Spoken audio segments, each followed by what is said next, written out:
2 murder investigations from the case files of Lieutenant Joe Kenda. First, a runaway truck leaves a trail of destruction. He doesn't do anything to stop. He runs into the building. Did this person have a heart attack? His family insisted this was an accident. When we find out the identity of the victim, it brings out a lot more questions. Then, a dive bar murder appears open and shut. Officer, that guy, that's the one who shot him. Spread your arms. But getting to the truth proves to be an elusive undertaking. We have additional suspects. We don't know if they're in cahoots with our first party. Is there more to this story? Of course there is. There's a ton more.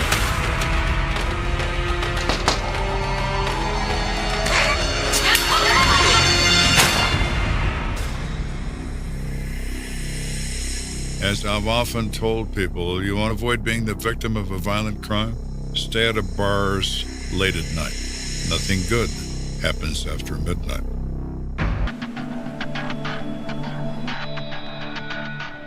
It was a typical afternoon at Peterson Air Force Base.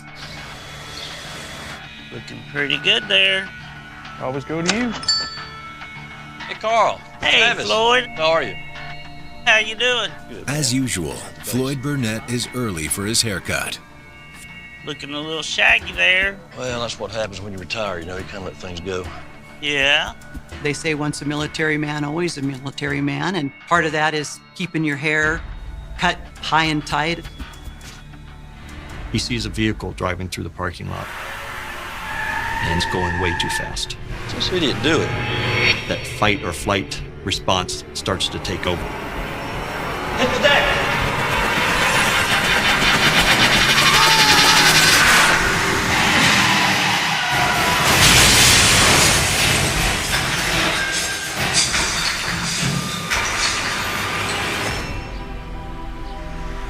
On the west side of town, Lieutenant Joe Kenda is driving back to the station when he gets an unusual call. Dispatch for Lieutenant Kenda.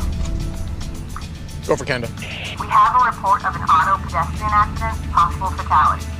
The crash occurred in the parking lot of the commissary at Peterson Air Force Base in Colorado Springs. What do they need me there for? Homicide would rarely respond to the scene of a traffic accident, but there is some question here whether this was accidental or intentional. Air Force security forces are on scene and will be expecting you. 10-4, Kenda out.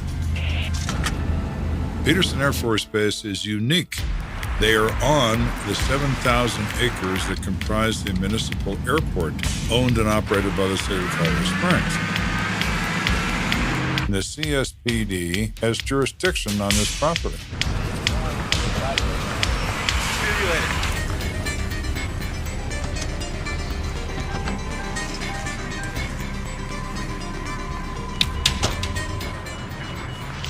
Hello, Sergeant. I'm Lieutenant Kenda from CSPD.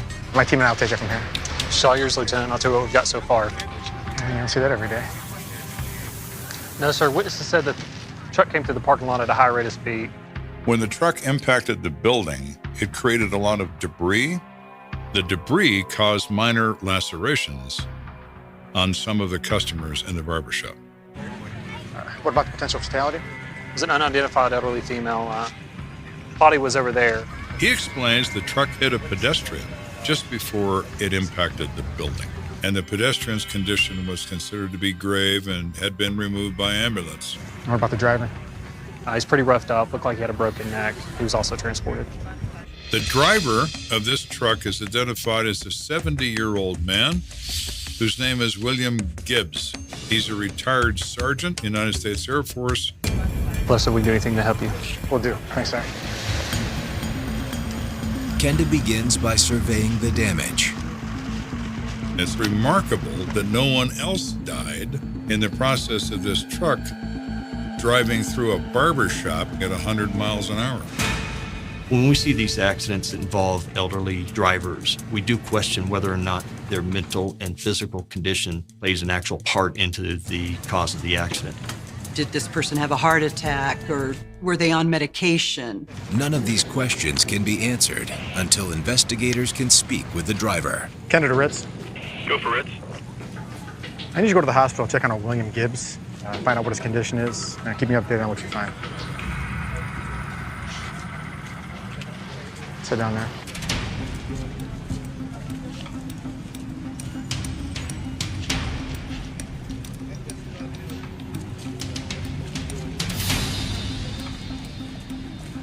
Here we go. This is our point of impact. It's in the parking lot. Quite a distance from the front door. You hit it right there. Got caught up underneath the truck and ended up over there. This could also be a hit-and-run accident. Somebody doesn't see the pedestrian they hit, and in panic, they're running as fast as this truck will go, and they wind up sticking in a building. Just then, Detective Ritz reports back to Kenda with an update. Ritz informs me that they've identified the victim as Teresa Gibbs. Yeah, victim is a 66-year-old female. She's the wife of the driver of the truck. He ran over his own wife. Did she make any statements to anyone? No. Unfortunately, the surgeons just told me that she passed away in surgery. It broke my heart when this happened. Well, it was sad. We were wondering how that could happen. So the hit-and-run idea is out the window. These people are married to each other. It brings out a lot more questions. Is it purely an accident? Or is this I'm mad at my wife, I'm going to run her over? How about Mr. Gibbs? He's banged up pretty bad. He's got a Broken clavicle, severe contusions of the neck and spine, and a bruised lung. Fortunately, though, he's going to make it. We're going to be able to talk to him after the doctors run a few more tests. All right, I'll be there as soon as I can. no. Kenda instructs his team to transport the truck to the CSI garage for further processing. In the meantime, the traffic investigator arrives on the scene. How you doing? Lieutenant? Their mission is to tell me what this vehicle was doing at various points in this process based on the abrasion and skid marks on the asphalt.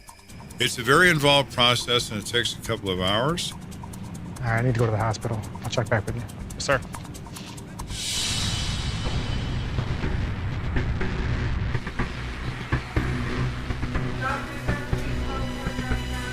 Hey. Any news? Yeah, we can talk to William Gibbs now. Doctors just let me know that his test results all came back negative, too. There's no medical condition. There's no drugs or alcohol involved. Mr. Gibbs, I'm incredibly sorry for your loss. Can't believe this happened. Married for 41 years. She was a homemaker when he served in the military. They each had children from other marriages. And then they got together and they had children together. They were basically just normal married people. You know, my entire life, this is only the second accident I've ever had. He says the first one was a fender bender and it happened decades ago. So you're saying this is an accident? Of course, damn throttle stuck. So the gas pedal went all the way to the floor? That's what I'm saying. Why don't you tell us what happened today? Well, we went over to the commissary. Honey, I don't think I can park this thing. Just go. I'll park the damn thing. Okay. Williams explains that Teresa did not think she could park their truck in a confined parking space. You know what? I'll meet you inside by produce. Fine, fine. All right. He says after his wife got out of the vehicle, she started to cross in front of me. William claims he placed his foot on the brake and put the vehicle in gear. But to his horror, the truck lurched forward.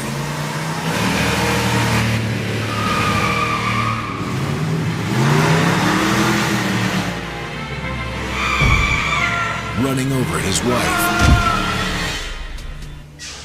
It just started up.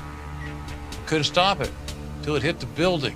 Are you sure you weren't pressing down the throttle by mistake? Yeah, sure the hell know the difference between the brake and gas pedal. Now, obviously, one of our primary concerns is the status of the truck. Was it fully operational? We're going to let you rest now. We'll check back in on you. So we get a court-certified expert mechanic to examine the truck. But in the meantime, I need to find out what the circumstances are of their marriage. I need to find out if there's a reason why Gibbs wanted his wife dead. We're continuing our investigation into a major traffic accident where a person ran over his wife in the parking lot of the commissary at Peterson Air Force Base. It could be a complete accident. It could be a homicide with the intent to run over. We don't know at this point. Kenda hopes a conversation with the couple's son, Victor, will provide some answers. Victor? Yes. Do you mind if I ask you a few questions? That's fine. He reports that his parents do have a tendency to argue. They are, in his words, the Bickersons. That's just the way they communicate. I will tell you this. There's just no way my father would ever do anything to hurt my mother. Can you think of anything that's happened recently that might have caused friction between the two of them? Well, we have had family in town for the last few weeks, but they left this morning. It was brought to the police's attention that William was a little upset. There wasn't any food in the house. And so he was like, we got to go grocery shopping. Was this enough to make him angry on the way to the grocery store? So angry that he wound up murdering his wife with his truck? We'll have to see. Hey, Lieutenant, we located this guy, John Mooney. He said he witnessed a couple arguing in the parking lot. So you're gonna want to talk to him. How big of an argument? He said it was so heated he stopped what he was doing to watch. Let's get him in here now. Yes, sir. When you can stop people in their tracks, you are seriously engaged. And it says one thing to me, it says this is no accident. Why don't you walk me through what you witnessed out there? I just helped a customer with their bags, and I was walking back to the store. That's when I heard yelling. And did you hear what they were yelling?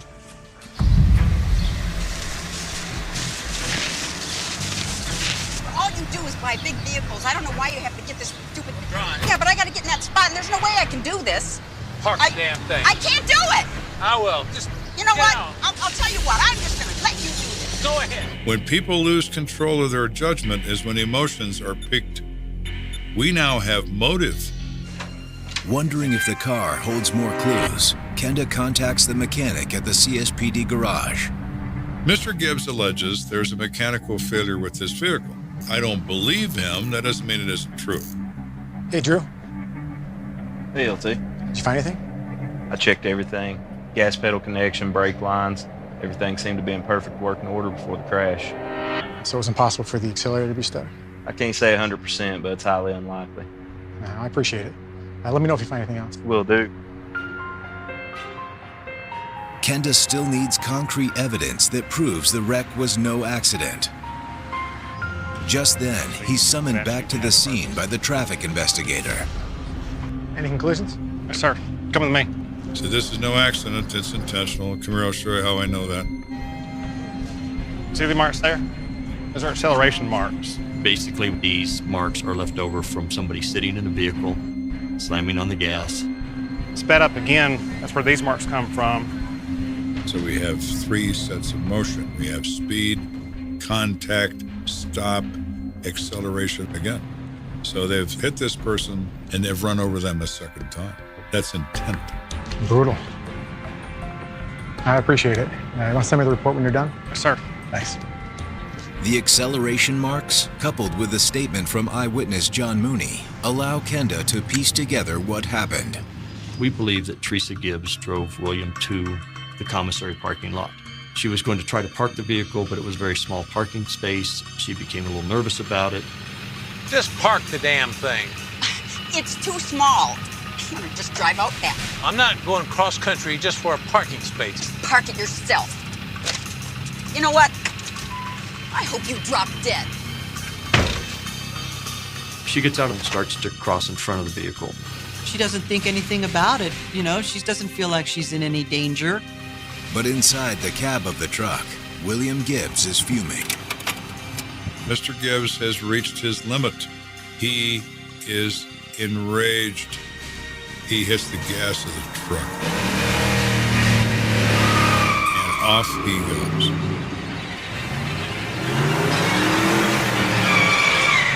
She's literally scooped off the ground by the front end of this truck. The heel of her shoe got scraped off.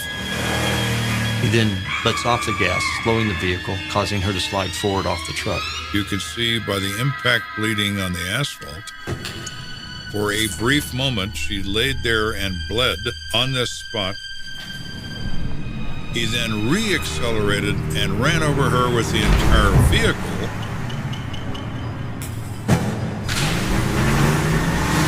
What is he doing when he continues to accelerate? Who knows? He is an emotional wreck. He doesn't do anything to stop. He continues to accelerate until he runs into the building. He probably didn't even think about the people in the barber shop. You have to be almost out of your mind. This is a textbook example of the words of the statute of second-degree murder. Armed with this theory, Kenda and Ritz take another go at William Gibbs. William, I hate to break it to you, but there's nothing wrong with the throttle. So you want to tell me why you ran over your wife?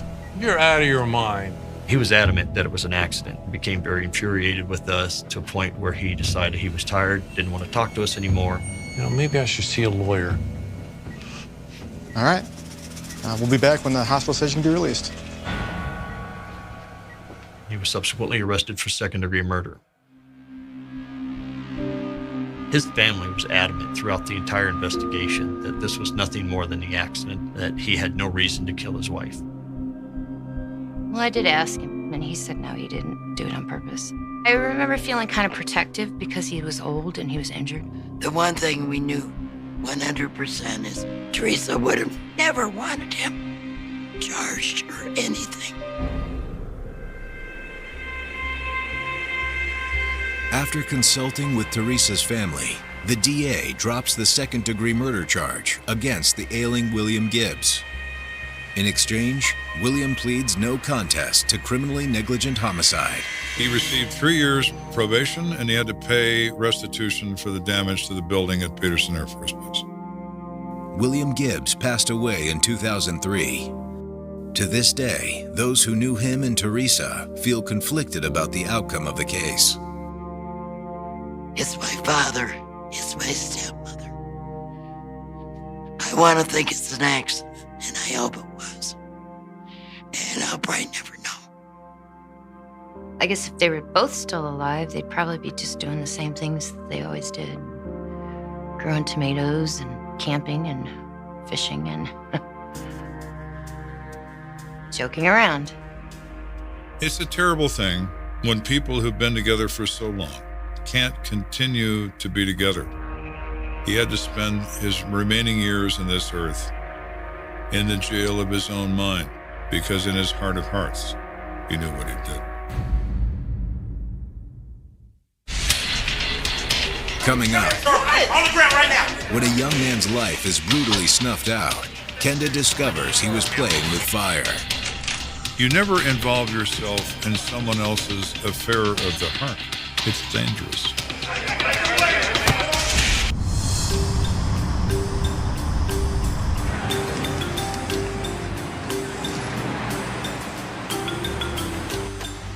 It's Saturday night, and Lieutenant Joe Kenda is enjoying a rare night off with his wife, Kathy. That was so great. I can't believe we got those seats right up front. I know, right? They were awesome. I grew up listening to rock and roll music. I like the Eagles, I like the Rolling Stones. It is a rare thing to have a major group show up in this area. So anytime they did, we tried to go. My ears are still ringing. What was that? Anytime you go to a rock concert, you're about half deaf when you come out of the place. But it didn't matter. We just really liked it. Oh, hold on. Are you kidding me? It was absolutely devastating sometimes to Kathy because her life was not her own. Kath, I'm sorry. It's my job. Yeah, I know.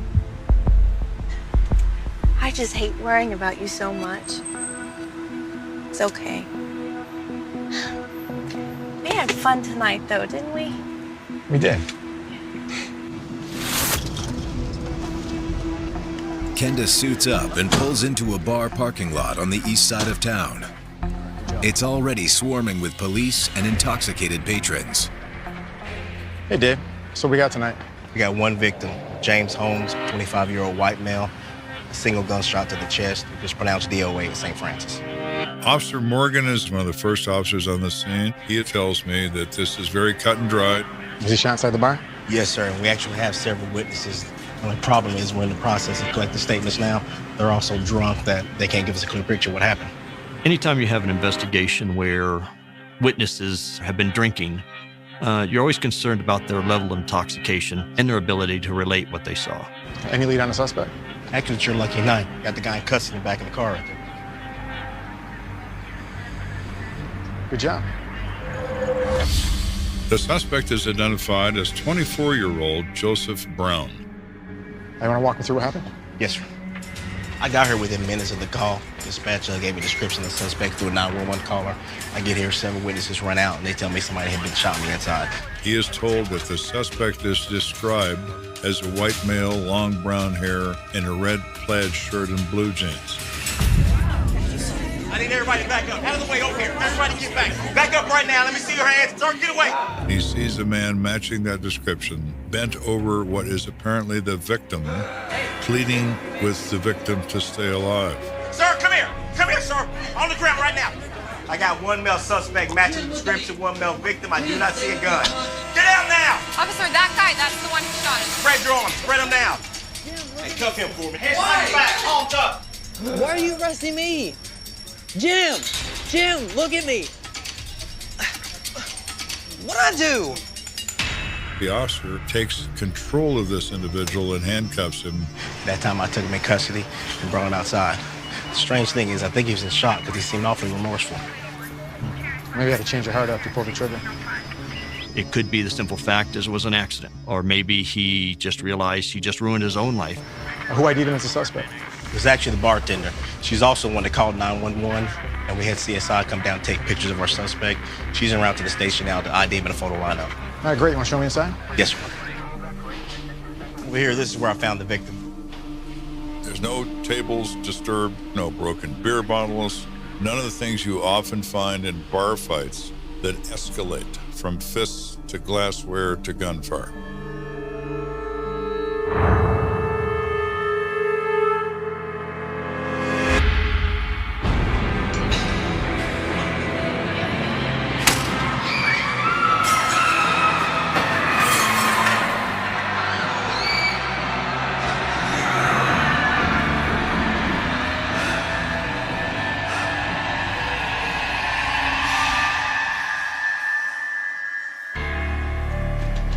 Where I found a .380 casing.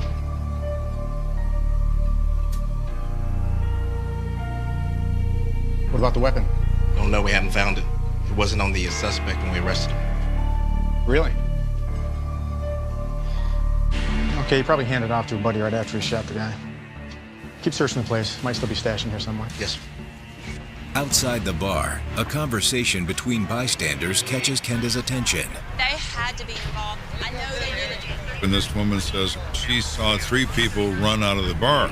Running people from crime scenes always interests me. Excuse me, mind if I ask you a few questions about what you saw tonight? Yeah, sure.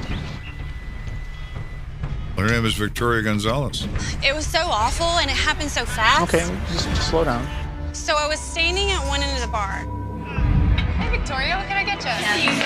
Beer and a shot, coming right up. Victoria explains she heard a few bar patrons raising their voices. Hey, you. Thanks. Big shot. You better watch your mouth, man. It's getting more crazy over there, is it? It was a verbal argument that escalated, followed by a shooting. Victoria says that the shooter in the red plaid shirt left the bar with a female with long blonde hair and another guy who was wearing a black cowboy hat. I didn't get that good of a look at him. Did you see someone with a gun? I think the guy in the red shirt had a gun in his hand. She believes that the party that she saw leaving in the red plaid shirt subsequently came back into the bar, and she identified that individual, the one we have detained, as being our suspect. When the guy with the red shirt came back in, did you see him with a gun? No, I don't think so. What about the other 2? Did they come back in as well? I didn't see them again, no. So if Victoria Gonzalez is right, and the guy in the red plaid shirt is the shooter, and he fled the bar with 2 other people, did he pass the gun off to one of his friends and then came back in to plead for the victim's life? Hey, Lou. Hey, what's up? I need you to call in a bolo for 2 possible accomplices, a female with long blonde hair and a male with a black cowboy hat. Got it. This is Davis Dispatch. With a bolo issued for the 2 potential accomplices, Kenda turns to the suspect in custody, Joseph Brown. Let's see what he has to say for himself. Want to pull him out? This is a mistake. You got the wrong guy. Jim's my friend. Why would I shoot Jim? I can smell alcohol on him. He's 24 years old, but he looks like maybe he is 10. Joseph, we had two people that ID'd you as the shooter. Why don't you tell me what happened? So Joseph tells me he's in the bar. He's drinking with the victim, Jim Holmes. Yeah, me too. Not this guy. The guy in the black cowboy hat comes in, and Jim Holmes immediately says something nasty to him. It was something about a girl, somebody treating a girl badly. That's all he could remember. Hey, you. Mr. Big Shot. One who likes to push women around. Man, mind your own business. Then what happened? The guy in the black cowboy hat comes over with his friends and everybody starts yelling and the gun goes off. Now he's trying to blame it on the guy in the black hat. Do you see a gun on me? Joseph is currently under arrest. Is he therefore a credible person? No, he's not. What if Brown here wants to lay this off on the guy in the black cowboy hat when it's actually him all along? Joseph, I'm gonna have you taken down to the station where you can sober up for a little bit. Then I'll have a few more questions for you. Oh, man. Get him out of here, man. I didn't do it. Watch it. Kenda may have a suspect in custody, but something just doesn't feel right. This is a bar shooting. Is anybody telling me the truth? Absolutely not. We need to find a black cowboy hat dude and his long-haired girlfriend. That we need to do. The police find Jim Holmes dead from a gunshot wound, and they make an arrest in a bar of Joseph Brown. He says he's innocent of this crime. Now we have to get to the bottom of this. Hey, Lou, you got any leads on those accomplices? Nothing's turned up yet. It helped if we had some names.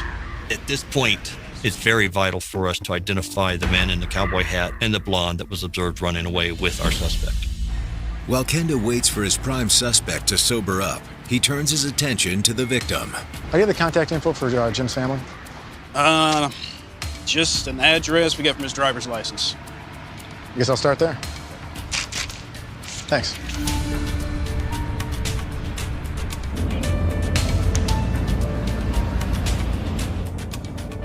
There is no preparation to giving a death notification. You have no idea what's going to happen after you make that statement.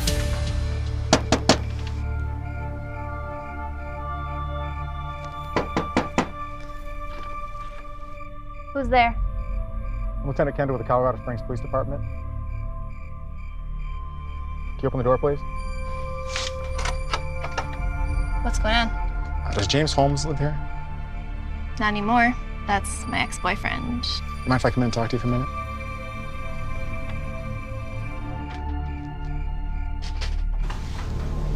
This woman's name is Danielle Roberts. I find out she's the recently former girlfriend of James Holmes. So, what's going on with Jim? I'm afraid I have some bad news. Jim was shot and killed earlier tonight. They had recently broken up, but that's just got to rip your heart out, regardless of how you feel about that person. She described him as a nice fellow. Nice man. He liked to work on cars. His dream was to someday own a body shop. I had met Jim through my father's 4x4 shop. He was easy to be a friend with. Just a big brother to a lot of people and a good friend to most. Can you think of anything that might have led up to this, or anyone he didn't get along with? Well, sometimes Jim would stick his nose where it didn't belong. I wouldn't classify him as being aggressive, but he couldn't stand the fact of a man beating on a woman or anything like that. You know, right before we broke up, he told me about something that happened. And what was that? And she recalls that he told her he had gotten into a verbal argument with a guy. I mean, if you wanted to be a little tramp, you can just get on out of here. Hey, why don't you ease up on her a bit, pal? Man, this don't concern you. Listen, you want to pick on somebody, you pick on me, all right? Jim said they didn't tussle or anything, just argued, and then that couple left. Did he mention the names of the people he argued with? He didn't say. Could the innocent Danielle is describing be connected to Jim's murder? My gut tells me these two events are connected.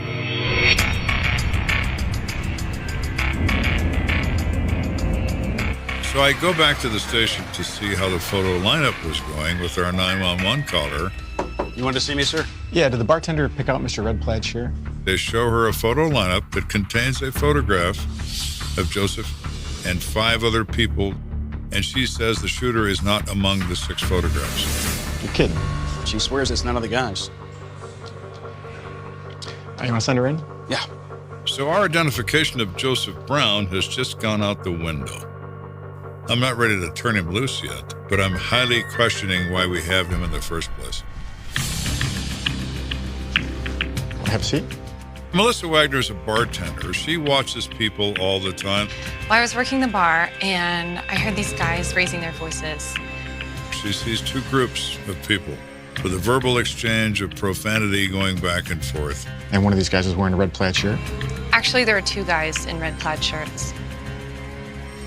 Wait, what? Yeah, 2 guys in red plaid. One of them was this little guy who was with the guy who got shot. He was very short. I remember carting him earlier because he looked like he was underage. Then she says the shooter is the other guy in the red plaid flannel shirt, and he's 6 feet tall. And he's with the guy in the black cowboy hat and the girl with long blonde hair. And you're positive the tall guy had the gun? 100% positive. We know that Joseph was 5'4", not a very tall guy. So we're assuming that the taller one is now our suspect. So why'd you pick out the short guy at the crime scene? It was so chaotic. I didn't realize I made the mistake until I got down here for the photo lineup. I feel awful. I'm so sorry. Now, listen, it's okay. You've been through a traumatic event. We appreciate you being honest and helping us sort through this. The detective will see you out. Thank you.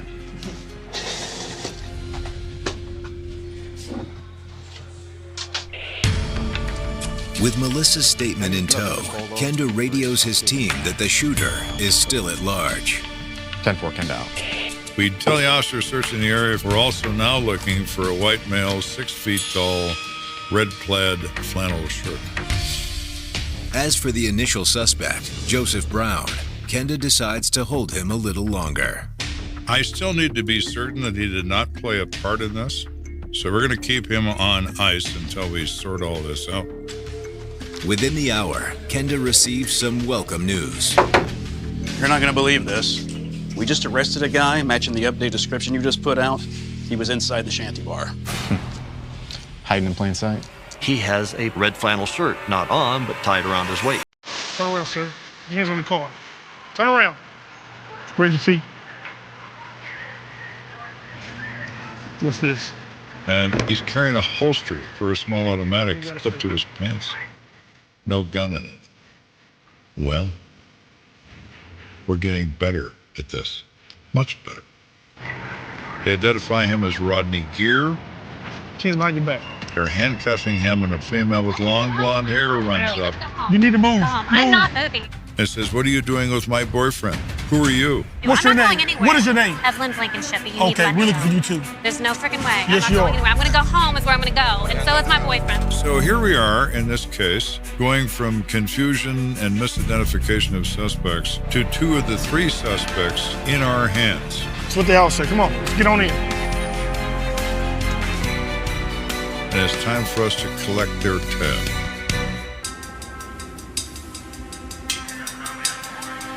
We finally arrive at 2 of the 3 best suspects. One of them is Evelyn Blankenship, the other is Rodney Gere. We still don't have a gun, and we still don't know who Black Cowboy Hat is. But we certainly know a hell of a lot more than we did about what happened here.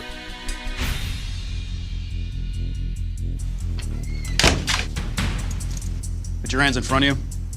Looking at Mr. Gere, he's obviously a lot taller than Joseph Brown, but other than that, they look quite similar. So you can certainly understand why witnesses would mistake one for the other. Have a seat. Man, I can already tell you right now, you're wasting your time.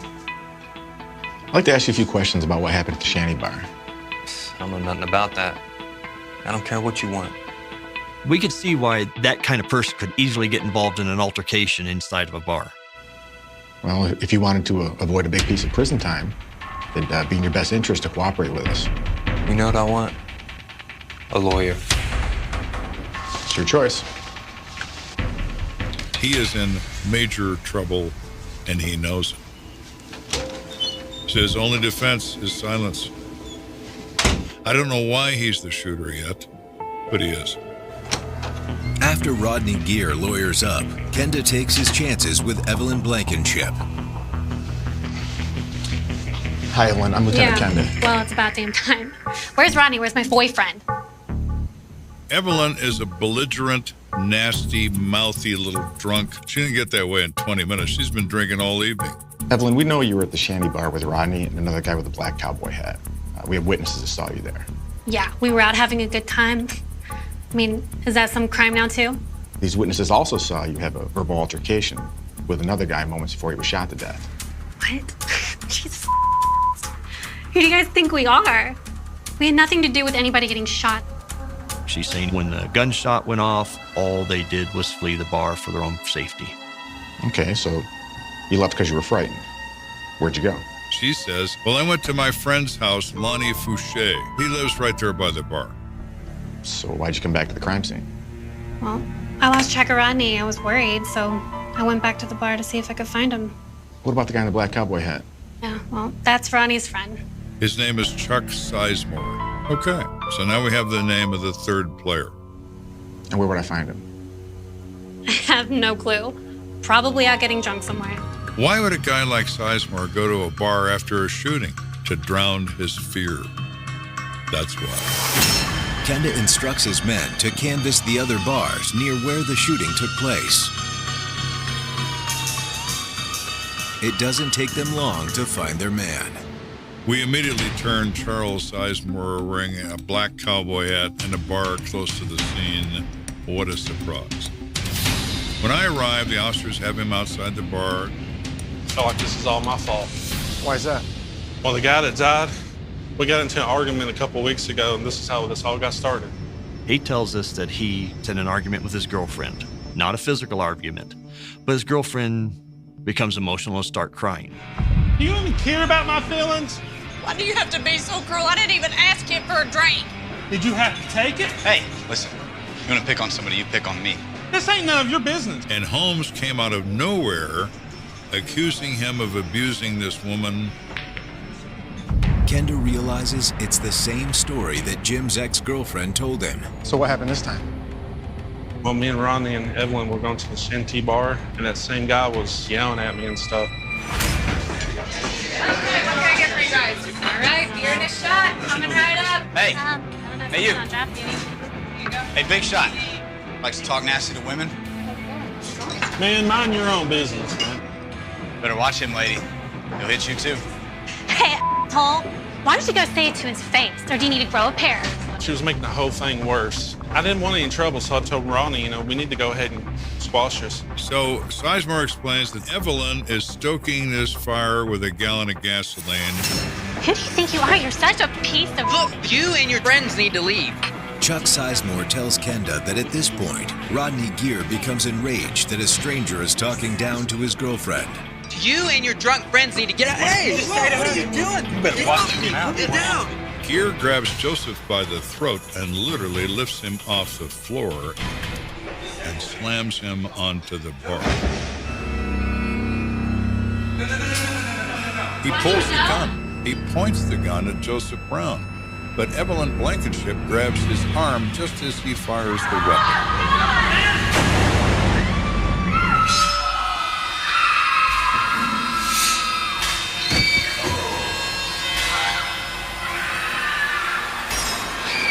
He intends to shoot Joseph Brown, but he winds up shooting Mr. Holmes instead, killing him.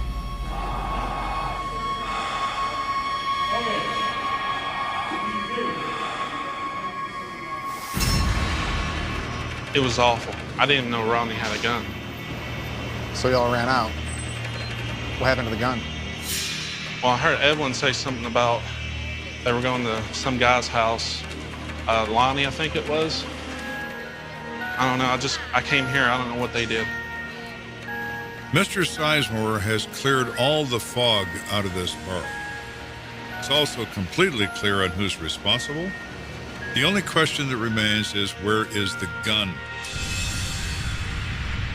As the sun rises over Colorado Springs, detectives obtain an address for Lonnie Fouché.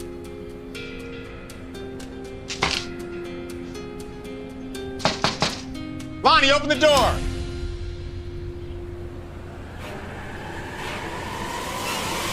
Your hands. Listen, I don't want any trouble. Evelyn was here earlier and she just wanted me to hide a gun. He didn't do it. He left it on the table right for us to see. He's very open, very believable. With the alleged murder weapon located, and with a pair of corroborating statements, Kenda releases both Joseph Brown and Chuck Sizemore. We have enough to formally file charges against Rodney for this murder and to charge Evelyn with accessory to murder. Rodney Gear pleads guilty to manslaughter and receives 16 years. Evelyn Blankenship is convicted of tampering with physical evidence. She is sentenced to 4 weekends in Seattle, 2000, a gray city of glass and rain, waking up to a headline no one is ready to read. A 17-year-old girl vanishes on her way home from a part-time job, swallowed by the night between a bus stop and a front door that's never opened for her again.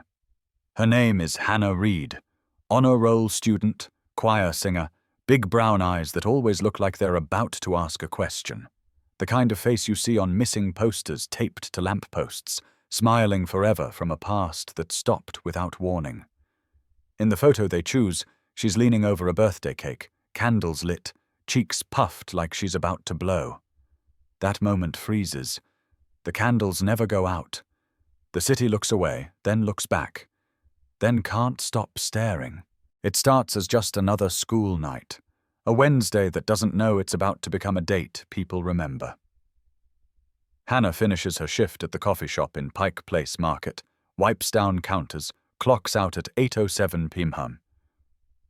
Steps into the drizzle with a backpack, a grey hoodie, and a habit of texting her mom when she gets on the bus. Security cameras catch her crossing under the flicker of a neon salmon sign, raindrops streaking the lens. A bus driver later tells police she boarded the 43, sat near the back, window seat, headphones in. She gets off 3 stops from home, on a residential street lined with wet maple leaves stuck to the asphalt. The last thing she sends is a 3-word message at 8:41 p. Almost there, Mum. She never arrives. The investigation begins in that narrow gap between routine and nightmare, in the space between a mother's first uneasy glance at the clock and the moment she hears herself dialing 911 with a voice that doesn't sound like her own. Patrol cars sweep the neighborhood, light bars painting the rain in red and blue streaks. Officers knock on doors, flash Hannah's picture, ask the same question in 100 variations. Did you see a 17-year-old girl in a grey hoodie? Some say yes. They think so. Around 9, maybe. Could have been her. Others say no. They were watching TV, putting kids to bed, minding their own business. Everyone hears the fear underneath the questions, the rising note of urgency when minutes become hours. Hannah's father, Michael Reed, stands on the front lawn with his hands shoved into his jacket pockets so no one can see them shaking. He's a HVAC technician, good with tools, bad with words, the kind of man who fixes other people's problems and doesn't know where to start with his own. He keeps looking down the street, expecting her to appear out of the fog, headphones around her neck, apologizing for being late. Beside him, his younger sister, Claire, paces in a tight circle, phone glued to her ear as she calls every hospital in King County, every friend Hannah has, every number in the worn family address book. No one has seen her. No one knows anything.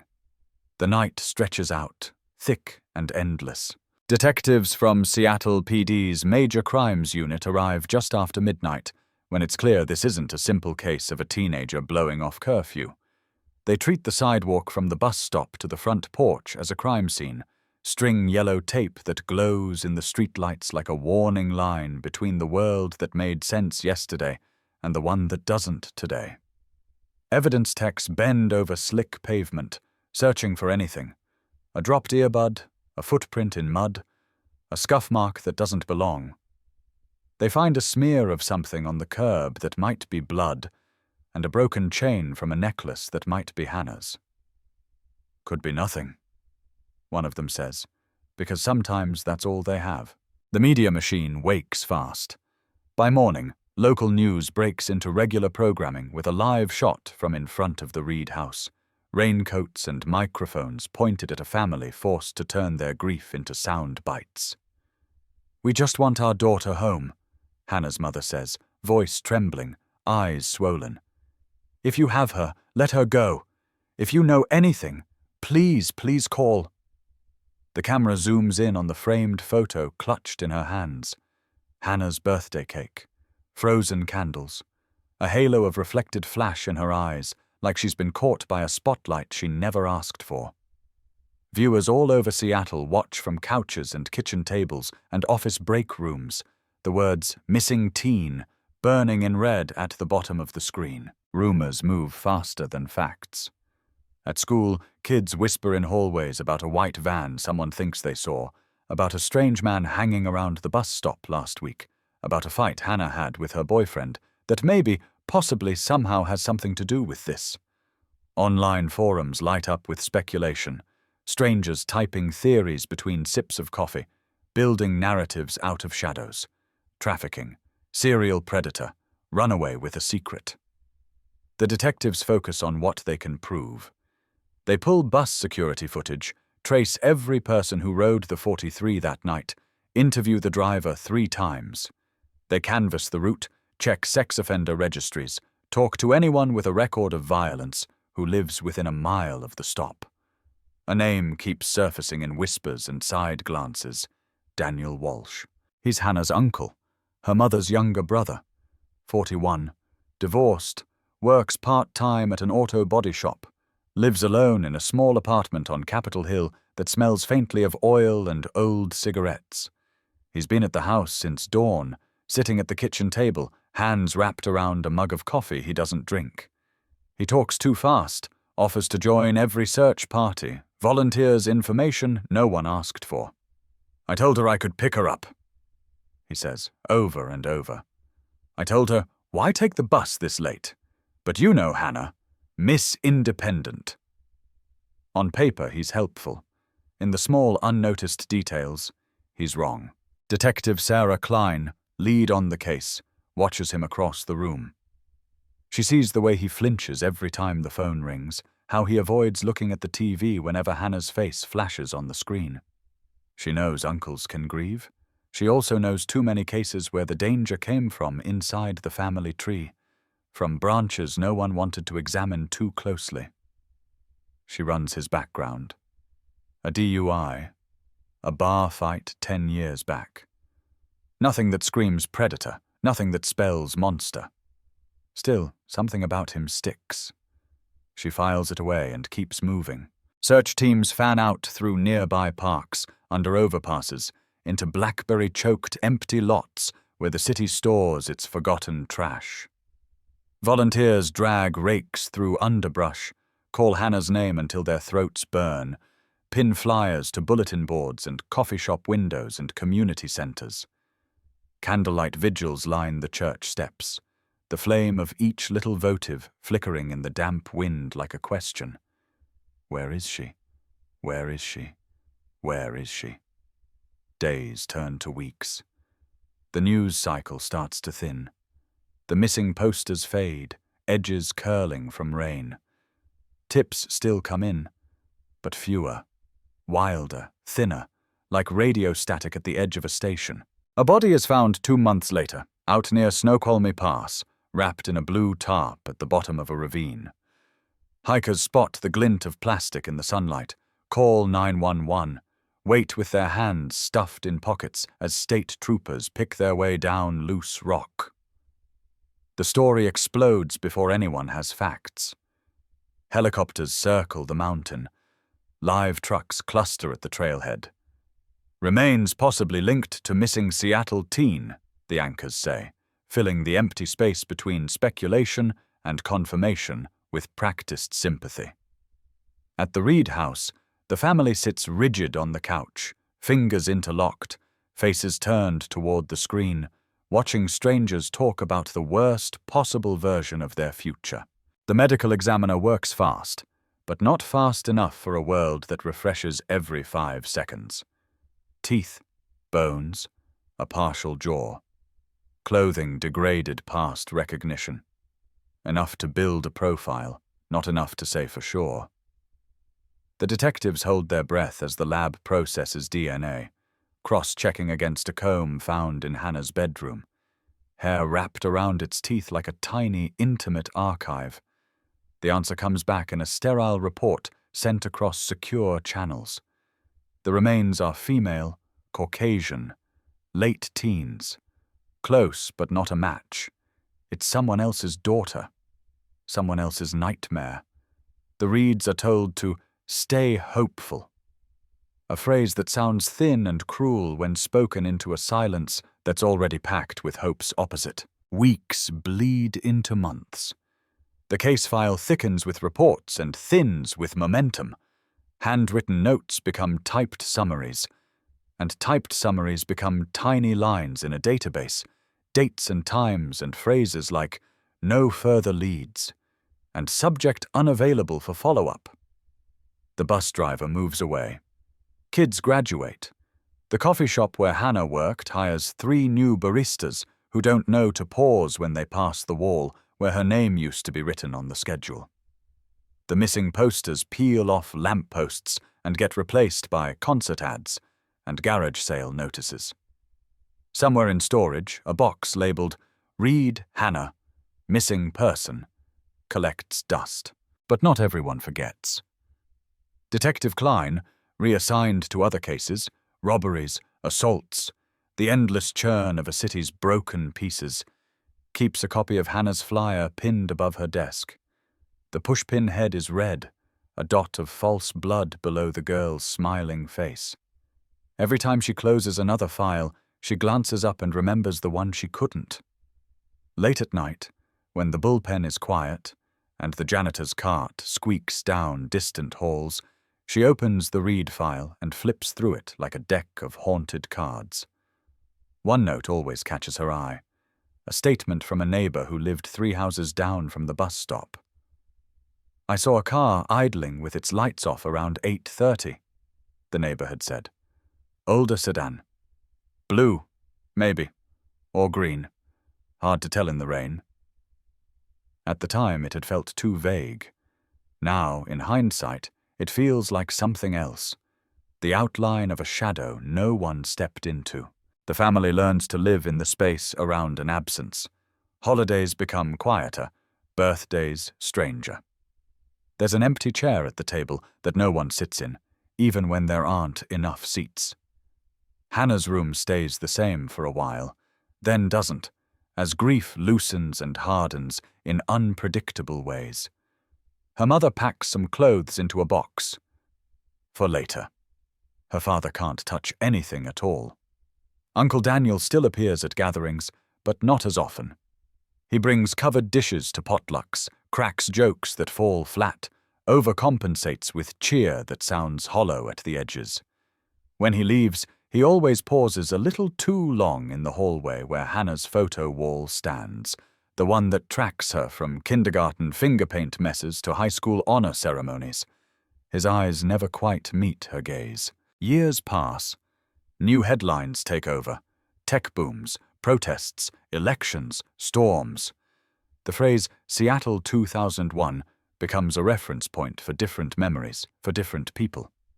But somewhere in a cabinet in Major Crimes, the Hannah Reed file sleeps under a thin layer of dust, waiting. Waiting for a new pair of eyes, waiting for a mistake, waiting for science to catch up with the secrets threaded through a gray city's rain-slicked streets, where a missing girl stepped off a bus and vanished into a night that, officially, had no witnesses, no suspects, no answers. A cold case in everything but name, wrapped in the kind of silence that can last for decades.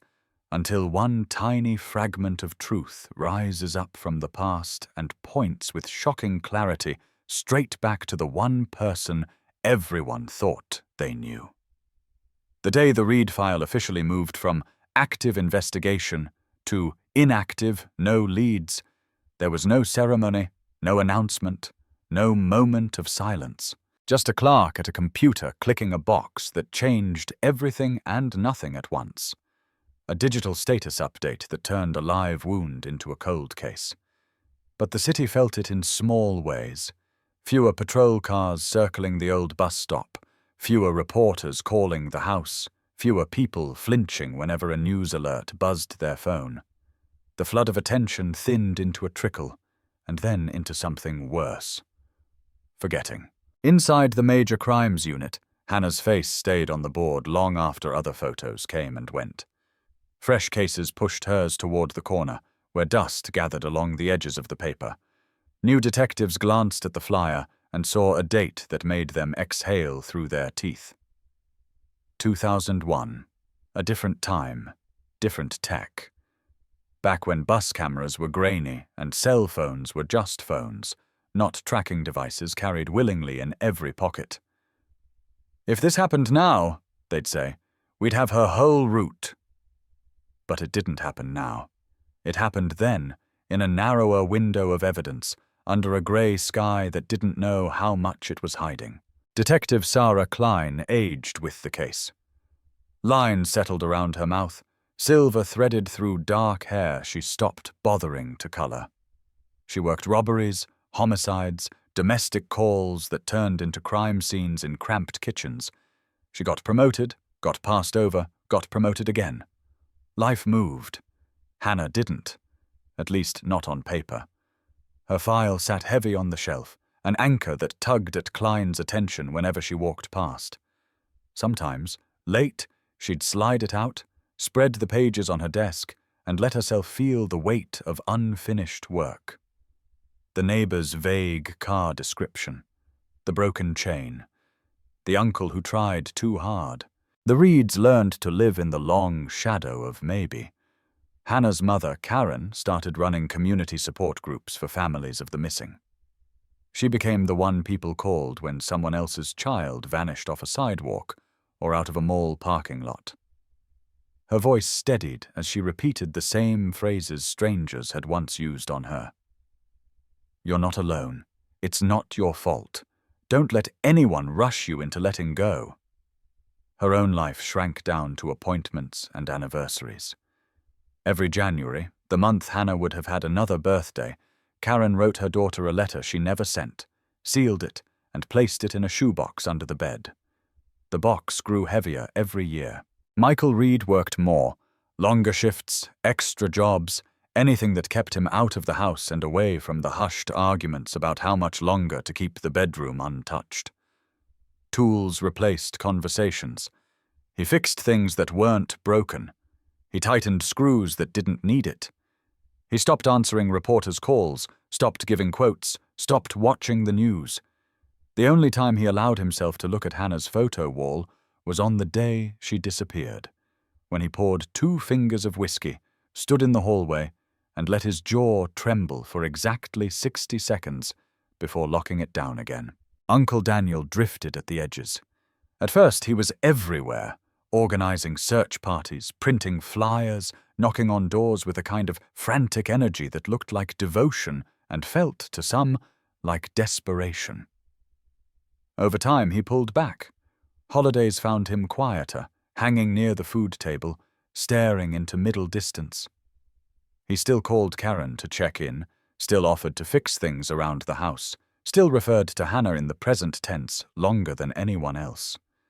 She loves that song, he'd say if a familiar tune played. She hates gravy, he'd joke at Thanksgiving. It sounded like hope until it didn't, until it sounded like something stuck. Outside the family circle, life in Seattle shifted. The skyline changed, new towers rising where old warehouses had stood. The waterfront dressed itself up for tourists. Tech money flooded neighborhoods that once held working-class families like the Reeds. Kids who were in first grade when Hannah vanished now walked to bus stops with earbuds in, faces lit by screens, parents tracking their location in real time. It couldn't happen now, people said confidently, forgetting all the other ways people disappeared. 10 years after the night Hannah stepped off the 43 and slipped into legend, a local paper ran a Where Were You Then? Series about 2001, nostalgia pieces. The Sonics, old bands, pre-smartphone life. One editor slipped in a different angle, a look back at the unsolved cases still haunting the city. Hannah's face returned to print, smaller this time, wedged between an unresolved arson and a missing hiker from 1999. Do you remember her? The article asked. Some did, many didn't. Online, the story got a few comments, mostly from people who thought they'd gone to school with her. It didn't go viral. It just sat there. A quiet reminder that some questions never got answers. But inside SPD, that article did something. It shook loose a small grant for the new cold case unit, a handful of detectives, a part-time analyst, and access to updated forensic tools. DNA databases were bigger now. Software could stabilize old video.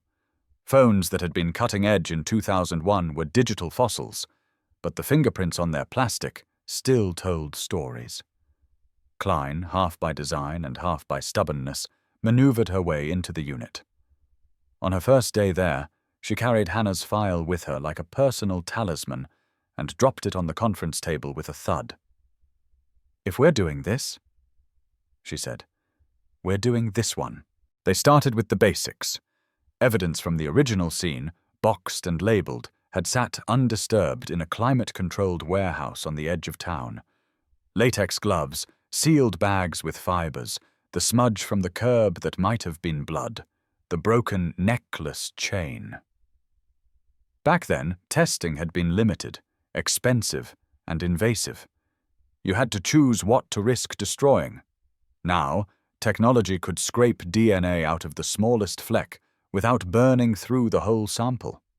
The lab techs unsealed, swabbed, sequenced. Weeks later, results trickled in like fragments of a language only half remembered. The smear on the curb? Not blood at all. Rust mixed with street grime. The necklace? Partial female DNA, degraded, likely Hannah's own skin cells. On its clasp, buried beneath her profile, a whisper of something else. Male DNA, incomplete but distinctive enough to know it wasn't a lab tech, a paramedic, or a cop. Someone who'd touched it close to the time it broke. Back in 2001, they'd run what they had against Washington's limited offender database and gotten nothing. In the present, the search options were wider. They pushed the sample into CODIS, into genealogy databases willing to cooperate, into every legal channel available. The system hummed, searched, and answered with a shrug. No direct hits, no neat line from unknown male to known offender. The analyst, a woman in her 30s named Priya, leaned forward in her chair, staring at the screen. No matches doesn't mean no one, she said. It might just mean he's never been caught for anything else. Or it's a relative. The word hung in the air like a dropped tool. Relative. In the background, Klein's mind ticked through the family tree she'd memorized years ago. Mother, father, grandparents, cousins, the younger uncle, Uncle Daniel. She knew it wasn't that simple. You couldn't damn a man on a partial profile and a vague bad feeling. But the thought pressed at the back of her skull anyway. They pulled the old interviews. Klein watched herself on grainy camcorder footage, younger, sharper, asking Daniel where he'd been the night Hannah disappeared. At home, he'd said. Watching the game. No one had confirmed it. No one had contradicted it either. Back then, the alibi had felt flimsy but not unique. Half the city was watching that game. Now, through the lens of time and experience, it looked different. Alone. No receipts, no one who saw him, just his word and his proximity to a girl who trusted him. Klein suggested they bring him in for a follow-up, the way cold case detectives did, cloaking the gravity of old questions in casual language. They requested fresh DNA under the pretense of eliminating family profiles from the evidence. Most relatives agreed quickly. It felt like a way to help when everything else had failed. Karen and Michael swabbed cheeks without hesitation, their samples labeled, scanned, sent AWA. Daniel hesitated for a heartbeat longer than he should have. It was barely a pause, the kind you could blame on nerves. He smiled too much when he agreed. "Of course," he said. "Anything you need." His laugh came half a beat late. In the sterile light of the collection room, he joked with the tech, rolled his eyes about CSI stuff. Asked if this meant they were getting closer. The cotton swab scraped the inside of his cheek. A moment. A vial. A label. Ordinary motions that would later be described in court transcripts with surgical precision. For now, they were just another entry in another day's log. The sample went to the lab with a dozen others. No one hovered over it. No bells rang. It slid into the system, assigned a number instead of a name. Meanwhile, the cold case team re-examined the bus footage. Modern software stabilized the shaky pixels, sharpened edges, pulled detail out of old mud. Hannah stepping on, Hannah stepping off. Rain streaking past the window like scratches on film. At the corner of one frame, a car sat in the distance with its lights off, shape barely visible. Zoomed, enhanced, clarified, it became an older sedan. Blue, maybe. Or green. Hard to tell, but sharper now than the neighbor's memory alone. The timestamp matched the sighting exactly. 8:32 p.m. A ghost car parked just beyond the bus stop, waiting. They ran the image against DMV records, categorized by make and model, year and silhouette. Computer's word, algorithms compared. On the screen, possible matches marched by in quick succession, each one a life, a set of keys, a set of choices. Most belonged to strangers scattered across the city. One did not. In 2001, a blue-green '89 sedan had been registered to a man living less than a mile from the bus route. His address then, an apartment on Capitol Hill. His name? Daniel Walsh. The hit wasn't proof. The car had been sold 5 years later. There were 100 innocent reasons to park near a bus stop on a rainy night. Coincidence lived in every investigation like a parasite. But the pattern was there now, sharper than before. The too helpful uncle, the idle car, the lack of alibi, the sliver of male DNA clinging stubbornly to the broken remains of a teenage girl's necklace. Back at the lab, machines did what they were built to do. They compared Daniel Walsh's fresh sample to the partial profile pulled from the clasp. A week passed with no fanfare. Cases stacked. Phones rang. Then, on an ordinary afternoon, Priya appeared at Klein's desk with a printout and a look that turned the room colder by 10 degrees. "Sarah," she said, "you need to see this." The report was short. Numbers, probabilities. A simple conclusion dressed in the language of science. The unknown male from the necklace and Daniel Walsh shared a match so strong the chance of it being random was infinitesimal. Statistically impossible in any universe where math was honest. It didn't say he was guilty. It said he was there. Close enough to touch a chain that broke on a night a girl disappeared. Klein stared at the paper until the black letters blurred. 10 years dissolved in an instant, collapsing the distance between a wet sidewalk in 2001 and a fluorescent-lit bullpen now. She heard again his joking deflections, his eagerness to help, his too-fast answers. She saw the way his eyes had flicked away from Hannah's photo wall. She felt in her gut the shift from suspicion to something heavier. Certainty? Not yet. But the road to it had finally reappeared out of the fog. Outside, Seattle's sky pressed low over the city, ready to rain again. Somewhere across town, in a small apartment that still smelled faintly of oil and old cigarettes, Daniel Walsh moved through his evening routine, unaware that a quiet line of text on a lab report had just drawn a bright red circle around his name. The cold case that everyone had agreed was frozen had started to thaw in the least dramatic way possible. A beep in a database, a printout on a desk, a detective's hand tightening on the edge of a page she'd waited years to turn. The headline that would someday scream across screens. Seattle 2001 cold case solved, missing teen found, uncle arrested, did not exist yet. But in that moment, in a room full of tired cops and stale coffee, its first word sparked to life. Solved. Not today, not tomorrow, but soon enough for the past to stop pretending it could stay buried forever. The first thing Klein did was not pick up the phone. The instinct was there, the urge to call someone, her lieutenant, the DA, the family, to say, "We have something."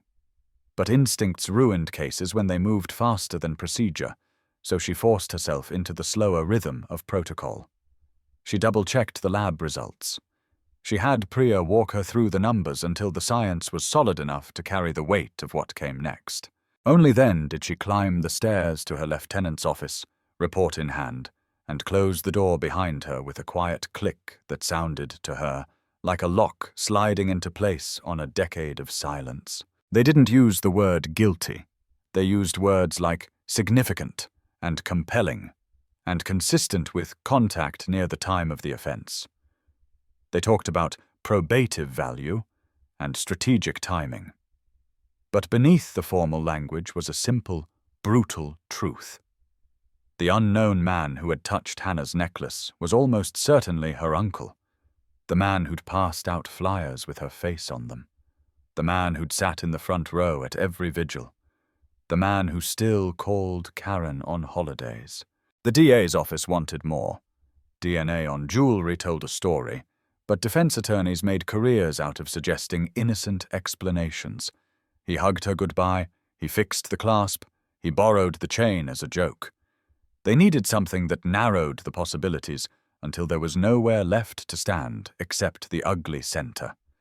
They needed a pattern, so they dug. A young detective named Ruiz took point on Walsh's history. He pulled employment records, phone logs, bank statements from around 2001, anything that might nudge the picture into focus. The auto body shop confirmed Daniel had left early the day of Hannah's disappearance. Family stuff, he'd said. His phone records from that week showed repeated late-night calls to the Reed house before the night she vanished, then a strange dip in activity right after, like someone who had suddenly run out of people to talk to. There were no emails. He barely used a computer. But tucked in an old landline log was one detail that made Ruiz circle it in red.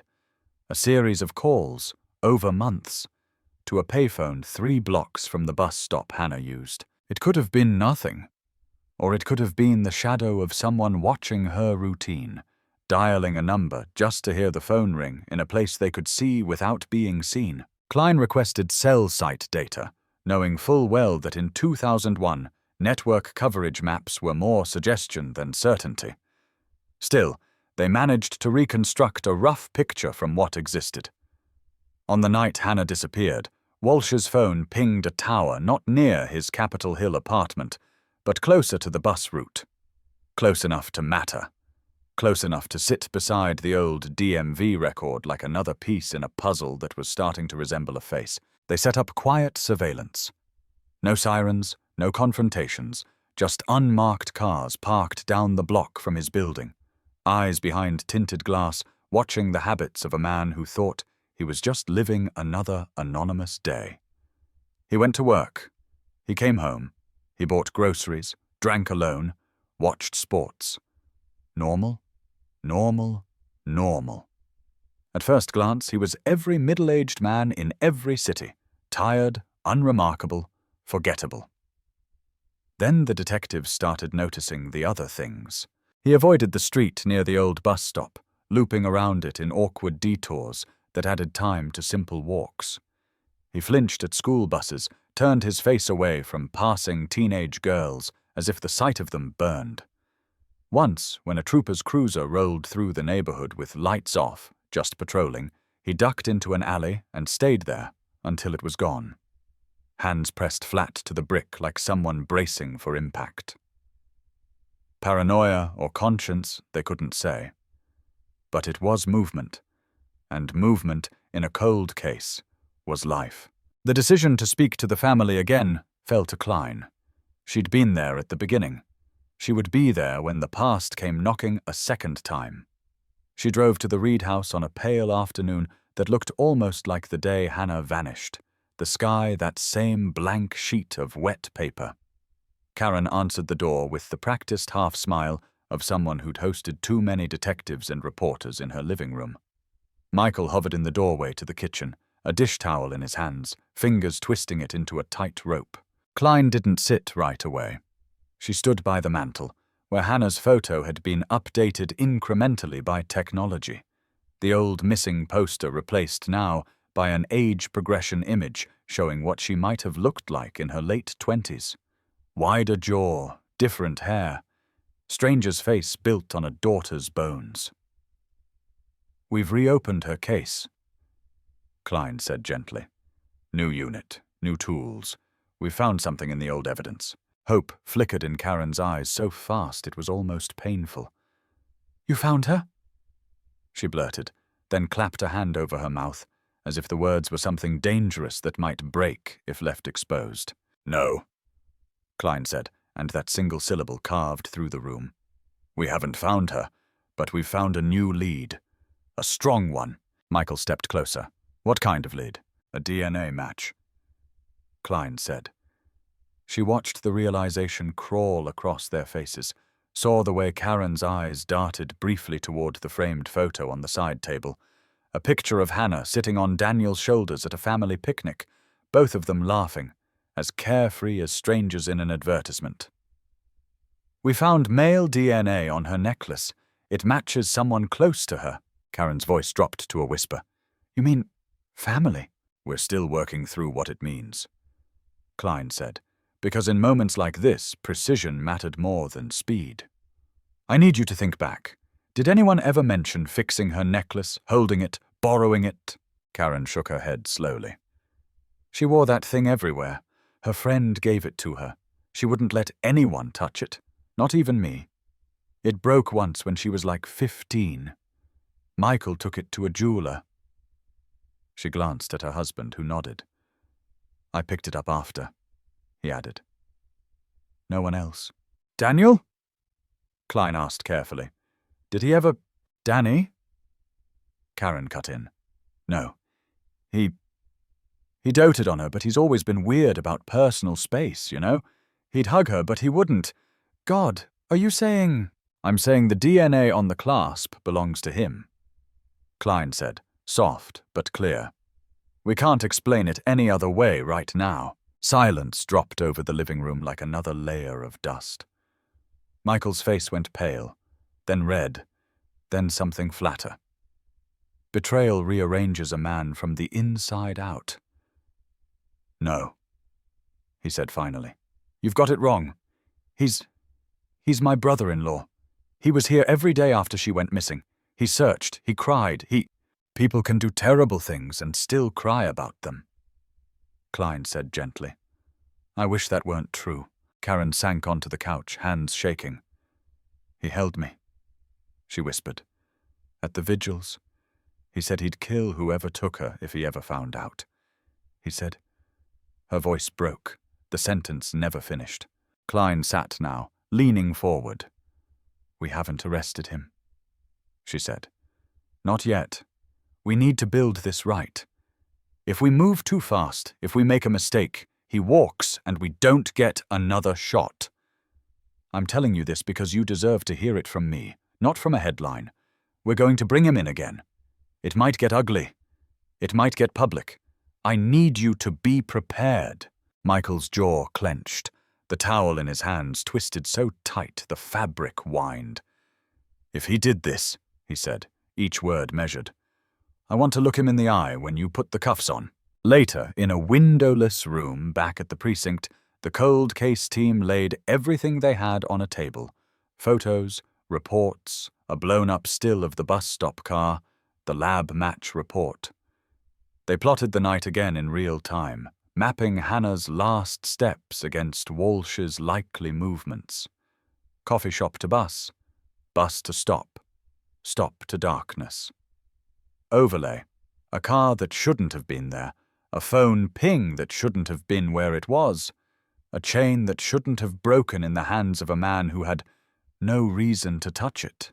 They got a warrant for his apartment. They went in early, quiet, while the city still yawned itself awake. Walsh answered the door in a t-shirt and sweats, surprise blinking across his face in quick succession. Confusion, annoyance, something else buried deeper that Klein recognized. Calculation. "Wow," he said, forcing a laugh. "House call? You guys must really be bored." They didn't joke back. They showed him the paper, read him his rights, walked past him into rooms that had not seen a vacuum in weeks. Old pizza boxes, takeout containers, the stale smell of a life lived on pause. They moved systematically, opening drawers, photographing everything before they touched it. A cold case search is different from a hot one. You're not just looking for weapons or bloody clothes, you're hunting for ghosts. Objects that seem too sentimental or too untouched. Things that should have moved since 2001, but haven't. In the bedroom closet, beneath a stack of mismatched blankets, Ruiz found a shoebox taped shut. Inside, photographs. Not just of family gatherings, but of Hannah alone. Walking home from school, sitting on the Reed porch, leaving the coffee shop in her apron, unaware of a lens on her from across the street. Some were blurry, rushed, taken through a car window. Others were careful, framed. On the back of one, Hannah at the bus stop, hoodie up, staring down the road, someone had written in neat block letters, 8:39. Klein held that one longer than she meant to. "You told us you weren't the camera type," she said later, when they slid the photos across the interrogation room table. Walsh shrugged, a flicker of defiance crossing his face. "You told us you were at home that night, watching the game. You didn't mention a camera." He stared at the pictures, a faint tremor at the corner of his mouth. "They're old," he said. "Everyone took pictures back then." "Not like this," Priya murmured from behind the glass in the observation room. "Not like surveillance." They kept going. In a dresser drawer, under socks, they found a delicate silver charm. A tiny star, scratched, chain missing. Karen, in a separate room, identified it from a photo without hesitation. "She wore that all the time," she said. "It went missing right before. In 2001, it had been one more detail in a sea of loss. In 20-something, held in an evidence bag in Klein's hand, it became a weight tipping the scales. They collected fibers, dust, anything that might yield trace evidence. In the trunk of an old toolbox, Klein's gloved fingers brushed against hardened streaks of something dark sunk into the wood. The luminol test later would tell them it was blood, old and stubborn, clinging to a place bleach forgot. Another piece, another blow. In the interrogation room, under fluorescent lights that made everyone look guilty, Walsh began to sweat. Klein went over the night again. The questions familiar, the answers slightly different now that time and evidence had shifted the ground. "You said you offered her a ride," she reminded him. "You said she said no, but you didn't mention waiting near the bus stop. You didn't mention this car." She tapped the photo of the sedan. "You didn't mention your DNA on her necklace." He laughed, too loudly. "You're stretching," he said. "You're desperate, that's all. Looking for someone to blame because you couldn't find the real guy. How many creeps were out there that night, huh? How many cars? You pin it on me because I was there for her. Because I didn't disappear like everyone else." Klein leaned in, voice low. "People don't take candid shots of their nieces from across the street without telling them," she said. People don't hide those photos in shoeboxes under their bed. People who are there for her don't lie about where they were the night she vanished. His eyes flashed. You think I hurt her? I think, Klein said, each word a measured step. You know more about what happened between the bus stop and her front door than you ever told anybody. For a heartbeat, his face emptied. Then the mask slid back into place. Get me a lawyer, he said. Outside, the city went on with its day. Commuters gripped steering wheels, baristas called out drink orders, kids shifted backpacks on shoulders as they stepped off buses in the rain. Somewhere, a server refreshed a news page, unaware that the headline of a decade was inching toward them on quiet feet. The case that had been written off as unsolvable now had a man in a chair, a box of photos, a strand of silver, and a detective who had waited 10 years to ask the right question in the right way. They still didn't have Hannah. They still didn't have a body, a confession, a map to follow into the dark. But for the first time since 2001, the story was moving forward, pulled by the gravity of evidence and the crack in a family's trust. Somewhere in the overlap between those things, a truth waited, an answer ugly enough to shock a city that thought it had grown numb and incomplete enough to leave a chill that would never fully fade. The rain hadn't stopped since the day they took Daniel Walsh in. It came in sheets that turned the streets into silver veins, washing color out of everything. Reporters gathered outside the precinct like gulls, shouting questions over the sound of engines and wind. Is it true it's the uncle? Is the girl's body recovered? What led to the arrest? No answers. Only umbrellas and camera flashes, bursts of light that made every detective exiting the building look like they were being photographed for their own mugshot. Inside, the air felt heavier, charged with that strange mix of relief and dread that comes when an old ghost suddenly has a name. Klein watched through the one-way glass as Daniel sat at the metal table, fingers drumming, jaw working a piece of gum he'd begged off a deputy. He looked smaller without the smirk. Sweat darkened the collar of his shirt. 10 years of pretending to be a grieving uncle had burned off in a single day, leaving something grey and unsteady underneath. They'd booked him on the strength of the DNA and the photographs. Probable cause, enough for a warrant, enough to hold. But hold wasn't convict. Everyone in the building knew it. They needed a statement. They needed a body. They needed Hannah Reed to stop being a story and start being evidence. Detective Ruiz came in with coffee and the latest lab reports. The partial blood trace from the toolbox matched Hannah's mitochondrial DNA with 99.8 certainty. Not enough for an identification in court, but enough to make the room colder. On the silver charm they'd found, microfibers matched Hannah's hoodie. A sequence of facts forming a path, but the path still ended in fog. Bring him something to hold, Klein said. Something he can see. Ruiz slid a photo of Hannah across the table. The one from her last day, the coffee shop apron, the rain-spotted window behind her. Walsh looked at it for a long time, expression unreadable. Then he said, almost gently, She hated that picture, said she looked tired. Klein stepped into the room. She looks alive, she said. That's what everyone remembers? He lifted his eyes to her, searching for an angle. You think I killed her. You want me to say it so you can go home and sleep. I want the truth, she said. Then I'll sleep. He leaned back, chair creaking. Truth's boring. You don't want boring. You want closure. The magic word. You kept photos of her. You hid them. You lied about that night. I took pictures of everybody, he snapped. Family pictures. I didn't hide them. I stored them. You find a box and decide it's proof of murder. You were parked at her bus stop. Coincidence? Your DNA on her necklace. She hugged me goodbye. You want me to be careful how? She let the silence fill the space between each denial until it felt like another presence in the room. Then she said softly, There's blood in your toolbox. That one hit. His fingers froze mid-tap.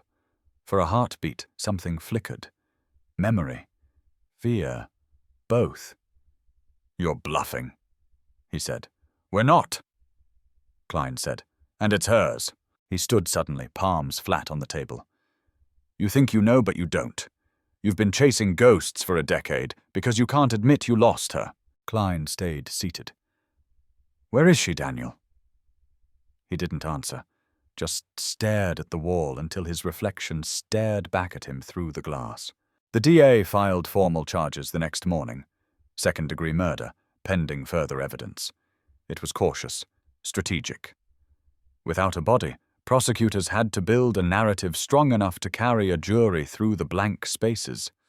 Forensics would fill part of it. Motive would have to fill the rest. The motive they found wasn't neat. It rarely is. Old emails recovered from a desktop at Walsh's apartment hinted at financial trouble, gambling debts, payday loans, desperate messages to family he never sent. He'd borrowed from Michael Reed twice. Both times, Hannah had known. She'd overheard her parents fighting about it, had confronted her uncle at a family barbecue.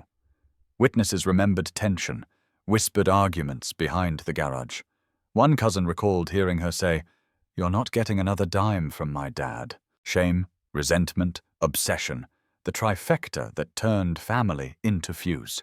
When Karen Reed learned the details, she sat in the precinct's quiet room for nearly an hour without speaking.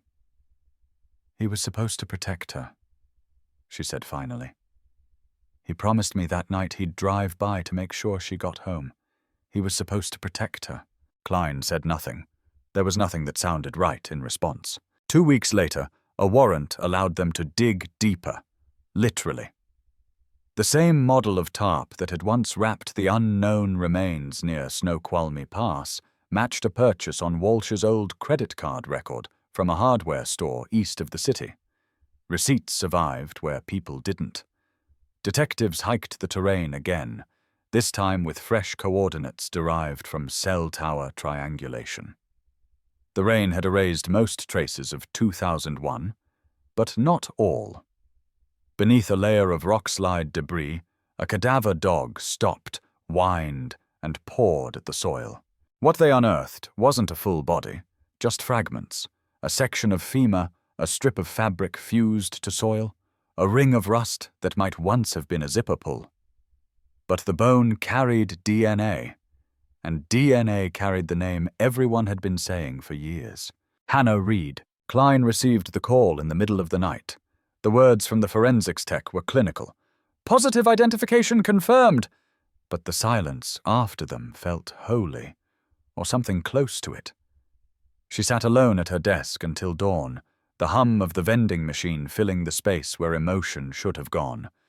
When she finally stood, her knees cracked like old wood. They told the parents together. Karen collapsed first, a sound escaping her that no training prepares you for. Michael didn't move at all.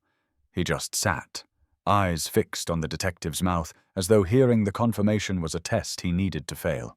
"She's coming home," Klein said quietly. "We'll bring her back." Karen's hand trembled against her chest. "Home," she repeated. "Home." The official announcement hit the press by noon. Seattle 2001 cold case solved. Remains identified as missing teen Hannah Reed, family member charged. The city that had forgotten suddenly remembered too loudly. TV trucks clogged the block. Commentators resurrected decade-old footage. Hannah's face re-entered the news cycle, framed this time by words like justice and closure. In the courthouse lobby, Karen Reed faced cameras with the posture of someone balancing between collapse and defiance. "We waited 20 years," she said. "We'll wait as long as it takes for the rest." Behind her, Michael stared straight ahead, eyes unfocused. When a reporter asked whether he'd speak to his brother-in-law, he whispered, "Not in this lifetime." Walsh's arraignment lasted 9 minutes. He pleaded not guilty. His lawyer, a thin man with the calm of expensive training, argued that DNA transfer and contamination were possible, that proximity wasn't proof, that the state was building a case out of dust and grief. The judge set bail at $2 million and ordered confinement. Cameras caught Walsh's expression as deputies led him away. Half confusion, half something colder. The face of a man realizing that, this time, the story wouldn't fade. Back at SPD, the cold case unit became something else overnight. Reporters called it the division that solved the unsolvable. The phones didn't stop ringing. Families wanted miracles. Detectives wanted to believe in them. Klein accepted the praise the way she accepted rain. Unavoidable, unromantic. She knew better. Solving a case like Hannah's didn't heal anything. It just froze pain into fact. Still, there were details left to stitch together. How had he done it? When, exactly? Why keep souvenirs? The reconstruction came piece by piece. The night of April 4th, 2001, Walsh offers Hannah a ride. She refuses. He drives ahead, parks near the stop, waits. The rain provides cover, the engine idle hum. When she steps off, he calls her name. She hesitates, recognizes the voice, approaches. In the argument that follows, about money, about her threat to tell her father, something snaps. Maybe anger, maybe panic. The chain breaks in her hand. A shove, a fall, a blow. A heartbeat later, silence.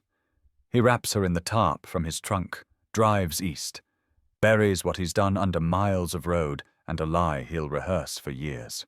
There's no cinematic ending, just this, evidence aligning until denial becomes impossible. The trial didn't come for another year. Legal gears grind slowly, and defense attorneys earn their pay in delay. But when it began, Seattle watched like it was a series premiere. Cameras outside, sketches inside, headlines counting each day as though truth were an episode cliffhanger. Klein took the stand for the prosecution. Her testimony was methodical.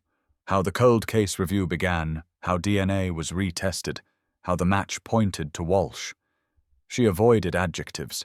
She spoke in verbs and numbers. The defense tried to rattle her, suggesting contamination, bias, vendetta. She stayed still. When asked why she never gave up, she said, "Because families don't get to stop missing their children, so we don't get to stop looking." Karen Reed testified next. Her voice wavered, but never broke. "He ate at our table," she said. "He told jokes at her graduation party. I trusted him with my daughter's life." The jurors avoided her eyes. When the defense called Walsh, the courtroom held its breath. He walked slowly to the stand, older, heavier, prison orange clashing against his pale skin. He denied everything. Claimed the police planted evidence. Claimed his family turned on him out of grief. Then, when the prosecutor displayed the photo of Hannah at the bus stop, the one with 839 scrawled on the back, he stared at it for too long. "That's not my handwriting," he said. But his voice betrayed the tremor of recognition. The jury noticed. After 3 weeks of testimony, 12 hours of deliberation, and a verdict read in a courtroom so silent it felt soundproof, the foreman spoke the words that turned Hannah Reed from missing girl to murder victim, and Daniel Walsh from uncle to convict. Guilty on all counts. The reaction wasn't triumph, it was release. A long exhale from a city that had been holding its breath since 2001. Karen cried into Michael's shoulder. Klein closed her notebook and stepped outside before the cameras arrived. Rain met her halfway down the courthouse steps, soft and endless. Reporters would later write that the verdict brought closure. But closure was a myth invented by people who hadn't stood at the edge of a hole in the ground waiting for bones to come home. That night, Seattle slept under clean air and heavy clouds. In the Reed house, a candle burned beside Hannah's photo until dawn. In a prison cell, Daniel Walsh lay awake, staring at the ceiling, lips moving in silent rehearsal of some version of the story that might still make sense to him. And in Klein's apartment, the detective who had chased ghosts for half her career sat by the window, listening to rain hit the glass, the city quiet for once. On her desk, the old missing person flyer lay beside the final evidence report, both edges curling from moisture. She didn't frame them. She didn't throw them away. She let them sit together, beginning and end, question and answer, until the line between them blurred. Outside, the sky began to lighten, thin grey turning silver. A new day, ordinary, almost kind. Seattle 2001 was finally history. But history, Klein knew, never really ends. It just waits for someone else to start listening. The verdict doesn't end a case. It just changes who gets to carry it. For the city, Hannah Reid becomes a documentary, a podcast, a cautionary tale parents tell their kids when they linger too long at bus stops. For the Reids, she's still the empty chair at the table. For Klein, she's a picture on a wall that no longer says missing, but doesn't feel any more found. The headline has shifted from question to answer, but somewhere under the neat black print, something keeps whispering. Is that all of it? A year after the conviction, a true crime network airs a 2-part special. The Uncle Next Door, the Hannah Reid story. The voiceover is smooth, the reenactments glossy, the narrative clean. The announcer says justice over a shot of handcuffs, closure over a shot of Karen lighting candles in a church. They show a young actor in a hoodie walking into rain, a car pulling up, the word predator superimposed over Walsh's booking photo. Ratings are good, social media reacts on cue. Strangers type, monsters walk among us, and never trust family, and then swipe to the next piece of outrage. Klein watches out of obligation, not curiosity. She notices every cut where they skip the mess. They don't mention the years-long silence, the unsolved remains found near Snoqualmie before anyone knew Hannah existed, the other families who didn't get a documentary. They don't mention the box of letters in Karen's closet from tipsters, cranks, and people who just needed to confess something to someone. They certainly don't mention that while one case closed, another never did. The girl in the ravine who wasn't Hannah is still a line in an old report. Jane Doe, late teens, unidentified. No grieving parents at the microphone for her. No candles. No hashtag. Just a bag of bones in storage and a file number that no one ever memorized. Cold case units don't get to enjoy neat endings. Not really. 2 weeks after the documentary airs, a postcard arrives at SPD. No return address, no message on the back, just a picture of Snoqualmie Pass in winter and a single word printed neatly where the greeting should be. Remember. The postmark is local. The handwriting is unfamiliar but careful. It lands on Klein's desk because her name has become, in newsroom shorthand and gossip forums, synonymous with Hannah Reid. The card smells faintly of cigarette smoke and damp paper. Priya scans it, powders it, lifts a partial fingerprint that matches nobody in any system. Another fragment. Another ghost. It would be easy to toss it in a drawer. Trolls do things like this. Some people collect their proximity to tragedy like souvenirs. But the image won't leave Klein alone.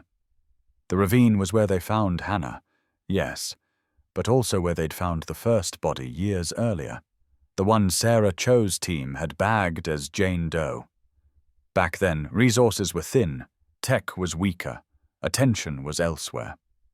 The remains were catalogued, boxed, and slid into the long, dim shelf of the unclaimed. When Hannah's DNA came back, the world focused on the girl with a name. The unnamed one stayed exactly where she'd been, invisible. The postcard gives Klein something to say when she goes to her lieutenant, something more tangible than, "I have a bad feeling." Harassment. Possible connection. She pulls the old Jane Doe file from the digital morgue, spreads it beside Hannah's on her desk. Same ravine, same rough burial style, same cheap blue tarp. The report uses phrases like similar modus operandi and possible linked offender, then just stops, as if the author ran out of ink or time or faith that anyone would read further. The date on the header makes Klein's jaw tighten. 6 months before Hannah vanished. Walsh would have been 39 then, living in the same apartment, working the same job, driving the same car. She sends a request to the state lab. Reopen, retest, prioritize. This time, no one argues. Cold cases attached to solved ones get more traction. They ride the momentum of the headline. Bones that have waited in darkness for years come back under halogen lights, their secrets coaxed out by new reagents and smarter machines. DNA is pulled, sequenced, uploaded. The response when it comes doesn't bring a name. It brings a web. The Jane Doe's profile doesn't match anyone in CODIS or any missing persons entry in Washington.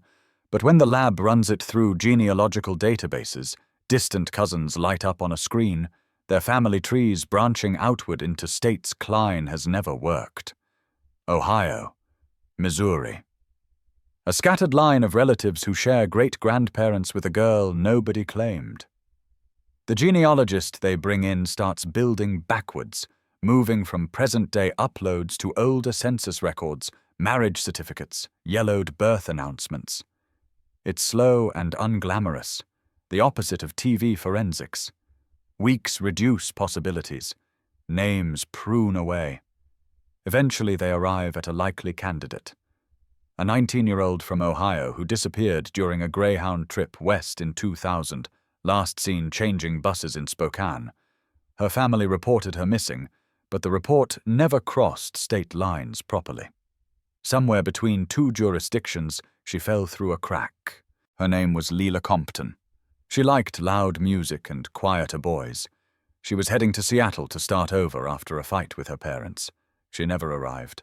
Klein asks for a meeting with the DA and walks into the conference room carrying 2 folders. Hannah Reed and Lila Compton. Side by side, they look like siblings, bound not by blood, but by geography and method. Same ravine, same tarp, same era, same suspect in peripheral vision. The DA listens, jaw tight, chewing on the problem. Walsh is already serving time. Decades, possibly life. The office has finite resources. Do they open another prosecution? Risk muddying the clarity of the Reed conviction with an older, thinner case. It's not about him, Klein says, before he can pivot to cost-benefit. It's about her. A girl crosses the country and disappears in our backyard. She deserves more than a file number. The DA sighs, wiped out and pragmatic. Can you tie him to her? Anything solid? Phone records? Witnesses? Nothing yet. Klein admits. But his pattern fits. His car, his timeline, his history of watching girls at that bus stop. You know how these guys work. Hannah wasn't his first. Nobody escalates to kidnapping and murder on their first impulse. He drums fingers onto the folder, makes a decision that sounds like defeat dressed as compromise. We'll call it an ongoing investigation, he says. No formal charges until you give me something I can put in front of 12 people who aren't haunted like you are. But you can work it, with what you have left of the budget. What she has left is time carved out of other cases, favors owed from patrol cops, and the stubbornness that has pressed her spine straight for 3 decades. She goes back to the beginning, to 2000. Who else had vanished on or near those same bus lines, those same stretches of road? Old reports pile up. Some are quickly ruled out. Others hover. A runaway from Tacoma, a hitchhiker rumored to have gotten into a blue sedan near Issaquah. None as clean a match as Lila. All enough to make sleep thinner. Klein visits Walsh in prison, a decision that feels like walking back into a burning building you just convinced everyone was safe. The visiting room smells of disinfectant and old coffee. Inmates and family members sit at plastic tables, conversations low and intense. When they bring him in, he looks smaller again, as if concrete and bars have leached color from him. He smirks when he sees her. Didn't think you'd be one of my visitors, he says. Detective Klein. Or is it Hero Cop now? She slides a photograph across the table. Not Hannah. Not any face he expects. Lila Compton, smiling at some Ohio riverbank, hair blown sideways by wind. Recognize her? Klein asks. He glances down, then up quickly. Should I? She was found in the same place as Hannah, 6 months earlier. He shrugs, shoulders lifting, dropping. It's a popular dumping ground, apparently. Maybe you should put up a sign. No trespassing, especially if you're dead. Her DNA was in that ravine before Hannah's. Klein says. Same type of tarp, same knot pattern. That's not popularity. That's repetition. He leans back, studies her. You already got your story, detective. You got your monster. Why go shopping for more? Because she matters. Klein says evenly. Just like Hannah. He snorts. No, she doesn't. Not to you people. Not yet. She's not local. She doesn't have tearful parents on your news. That's why you're here. You can't take another one to trial unless you're sure you'll win. He taps the photo. This one. She'll stay your ghost. Necessary, maybe, for your conscience, but not for your record. It's a calculated taunt, and it lands. Klein holds his gaze anyway. Did you pick her up in Spokane? She asks. Or here? Did you offer her a ride too? Tell her you were a safe pair of hands? He doesn't answer. He watches her, eyes narrowing, as if memorizing the shape of her questions for later. When the guard calls time, he pushes the photo back across the table with a fingertip. You'll never prove it, he says softly. And if you can't prove it, what's the difference between a rumor and the truth? On the way out, Klein passes a bulletin board by the exit, cluttered with notices. Visitation hours, counseling services, a faded flyer for a prison job fair. Someone has tacked up a newspaper clipping there, curling at the corners, the headline from Hannah's verdict day. Seattle 2001 cold case solved. Missing teen found, uncle arrested. Under it, in pen, an inmate has scribbled, solved for who? That question follows her home. It sits with her as she updates the Jane Doe file with the name Lila. It sits with her as she calls a family in Ohio to tell them their daughter's bones have finally been found, 2 decades too late. The mother on the line makes a sound halfway between gratitude and grief. The father stays silent. When Klein offers to send photos of the site, they decline. Just tell us she was alone at the end, the mother says. Klein lies. She was. She answers, because sometimes mercy is an acceptable form of dishonesty. Seattle doesn't get a second headline. There's no documentary for Lila, no cameras outside her parents' house in Ohio.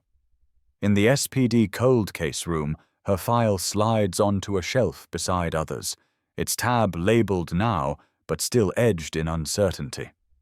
Officially, her murder is linked by circumstance to Walsh. Unofficially, in Klein's mind, it's a crack in the certainty the city celebrated. One man in prison doesn't erase the pattern that led to 2 girls in the same ravine. The question that lingers isn't who anymore. It's how many. At Hannah's memorial bench in a small park near her old bus stop, fresh flowers appear every few weeks. Sometimes Karen brings them. Sometimes Michael. Sometimes strangers who only know her as the girl in the story who finally got justice. Once the florist wraps a second bouquet in paper and leaves it beneath. No name, no card. Just a handwritten note on the outside, for the one we don't talk about. Karen finds it, stands there a long time, reading those words. When she later mentions the second girl to Klein, there's a fracture in her voice, the horror of realizing that her family's worst nightmare might have been someone else's dress rehearsal. The city goes back to its routines. The bus routes hum. Teenagers roll their eyes at worried parents. Journalists chase newer stories. But in the quiet corners, cold case rooms, storage vaults, the back pockets of old bus drivers' memories, the Reed case doesn't sit as cleanly as the documentary version suggests. It solved something, yes. It put a name and a sentence where there had been a question mark. Yet the shadow of Lila, of who came before and maybe who came after, hangs over it all like low Seattle cloud. Sometimes, late at night, when rain hits her apartment window just right, Klein hears the echo of that inmate's scrawl, as if it were its own kind of verdict. Solved for who? The law has its answer. The headline has its punch. The cold case file has its red stamp. But the story, that restless thing that runs under all of it, still feels, in some unsettling way, unfinished. The rain returned the week the Reed case slipped quietly into archive storage. Not the hard, cleansing kind that hammers streets into mirrors, but the thin, relentless drizzle that seeps into everything. Files, bones, memory. In the records room, Detective Sarah Klein watched as a clerk stacked cardboard boxes onto metal shelves. Each box bore the same label: Closed, Reed, Hannah. The handwriting was clean, final. But standing there under flickering lights, Klein felt a tremor beneath the word closed, like something still breathing under ice. She signed the release form, thanked the clerk, and left without looking back. The hall smelled of paper dust and floor polish. Outside, the precinct parking lot shimmered with puddles reflecting the sodium lamps, all that Seattle orange leaking into the night.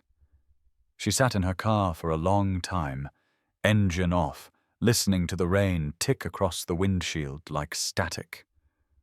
Cases don't end, she thought. They just get quieter until someone starts listening again. She had promised herself she wouldn't go back to the prison. But the thought of Lila Compton's file, the nameless bones turned into a whisper of proof, wouldn't leave her. Something in that conversation with Walsh weeks earlier still itched. "You'll never prove it," he'd said, like a man trying to bury the part of himself that wanted to brag. She'd seen it before, the ones who needed to be caught, but couldn't bear the humiliation of saying so outright. Confession by arrogance, truth disguised as taunt, so she went back. Early morning this time, before visiting hours filled the room with families. The guards recognized her now. She was the detective who'd brought down the uncle. They nodded as she passed, the kind of respect that's half admiration, half pity.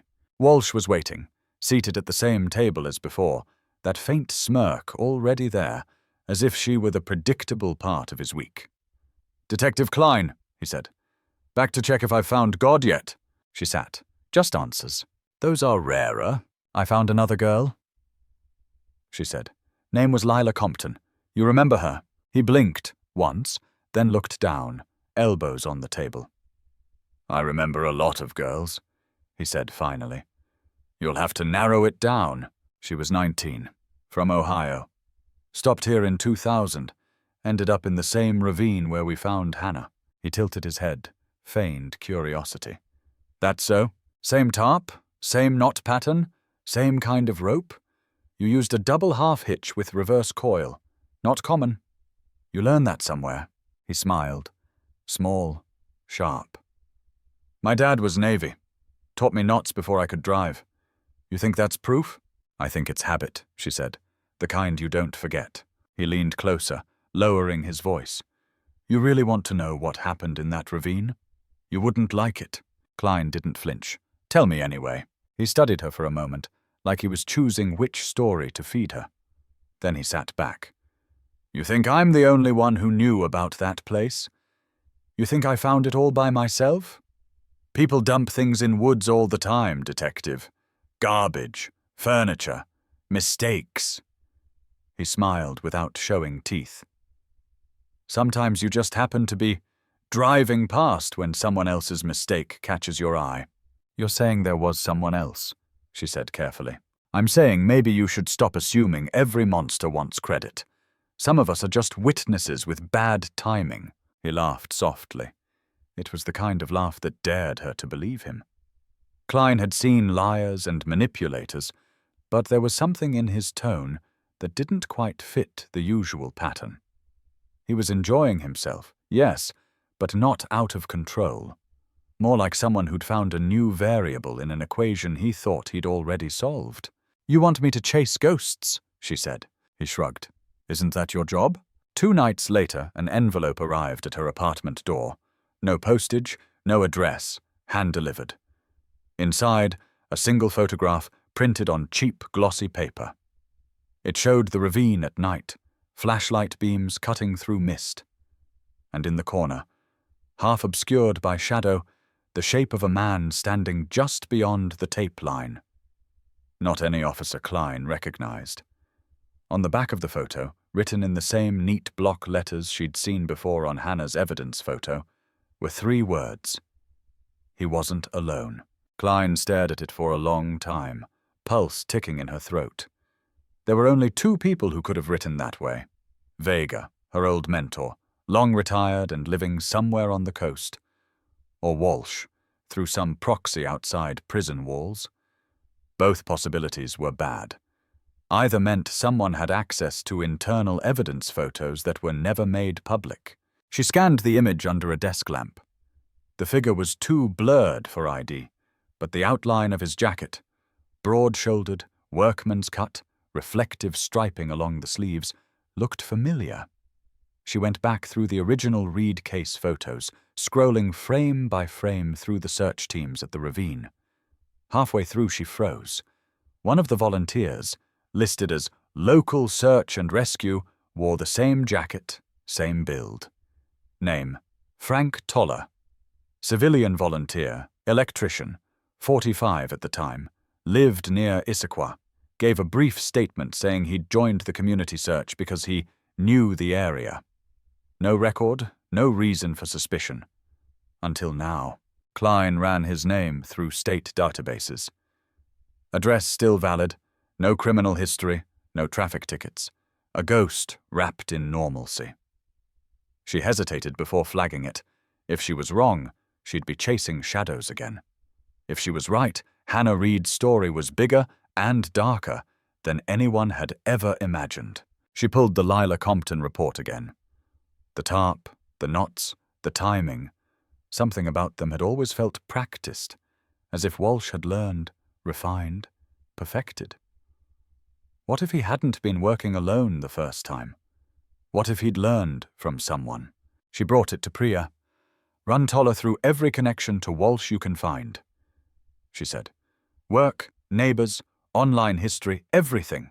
Priya raised an eyebrow. "You think there's a second?" "I think monsters hunt in patterns," Klein said. "Sometimes the pattern's more than one person." 2 days later, the data came back. No overlap in employment, no shared addresses, but one small, nearly invisible thread. A vehicle registration from 1999. Toller had sold an old pickup that year to a buyer listed as Daniel Walsh, same make and model as the blue-green sedan they'd tied to Hannah's disappearance, repainted later according to DMV records. The paper trail that had looked like coincidence before now had contour. Either they knew each other, Priya said, or they traded cars through a classified listing. Or both, Klein murmured. She drove to Issaquah the next morning, rain still hanging low like a fog that refused to clear. Toller's house sat at the end of a wooded road, the kind of property that looked self-sufficient to the point of isolation. A no trespassing sign nailed crookedly to the gate. Tools scattered in an open carport. She parked down the road, walked the last 100 yards on foot. The air smelled of cedar and wet soil. Through a half-drawn curtain, she saw him. Older now, graying beard, movements deliberate. He was cleaning something on the kitchen table, small, metal, glinting under light. A hunting knife, maybe, or a multi-tool. She took out her phone, snapped a photo through the rain-streaked glass. Then she left, fast and silent. Back in her car, she called the cold case office. "Pull Toller's name from the original volunteer list," she said. "I want to know who approved him, and if anyone ever verified his ID." It took hours combing through microfilm logs from 2001. When the record appeared, Klein's stomach turned. The signature approving his participation wasn't from SPD. It was from a local church group that had coordinated volunteers. The signature belonged to Daniel Walsh. She exhaled, slow. There it was. The link. The circle closing.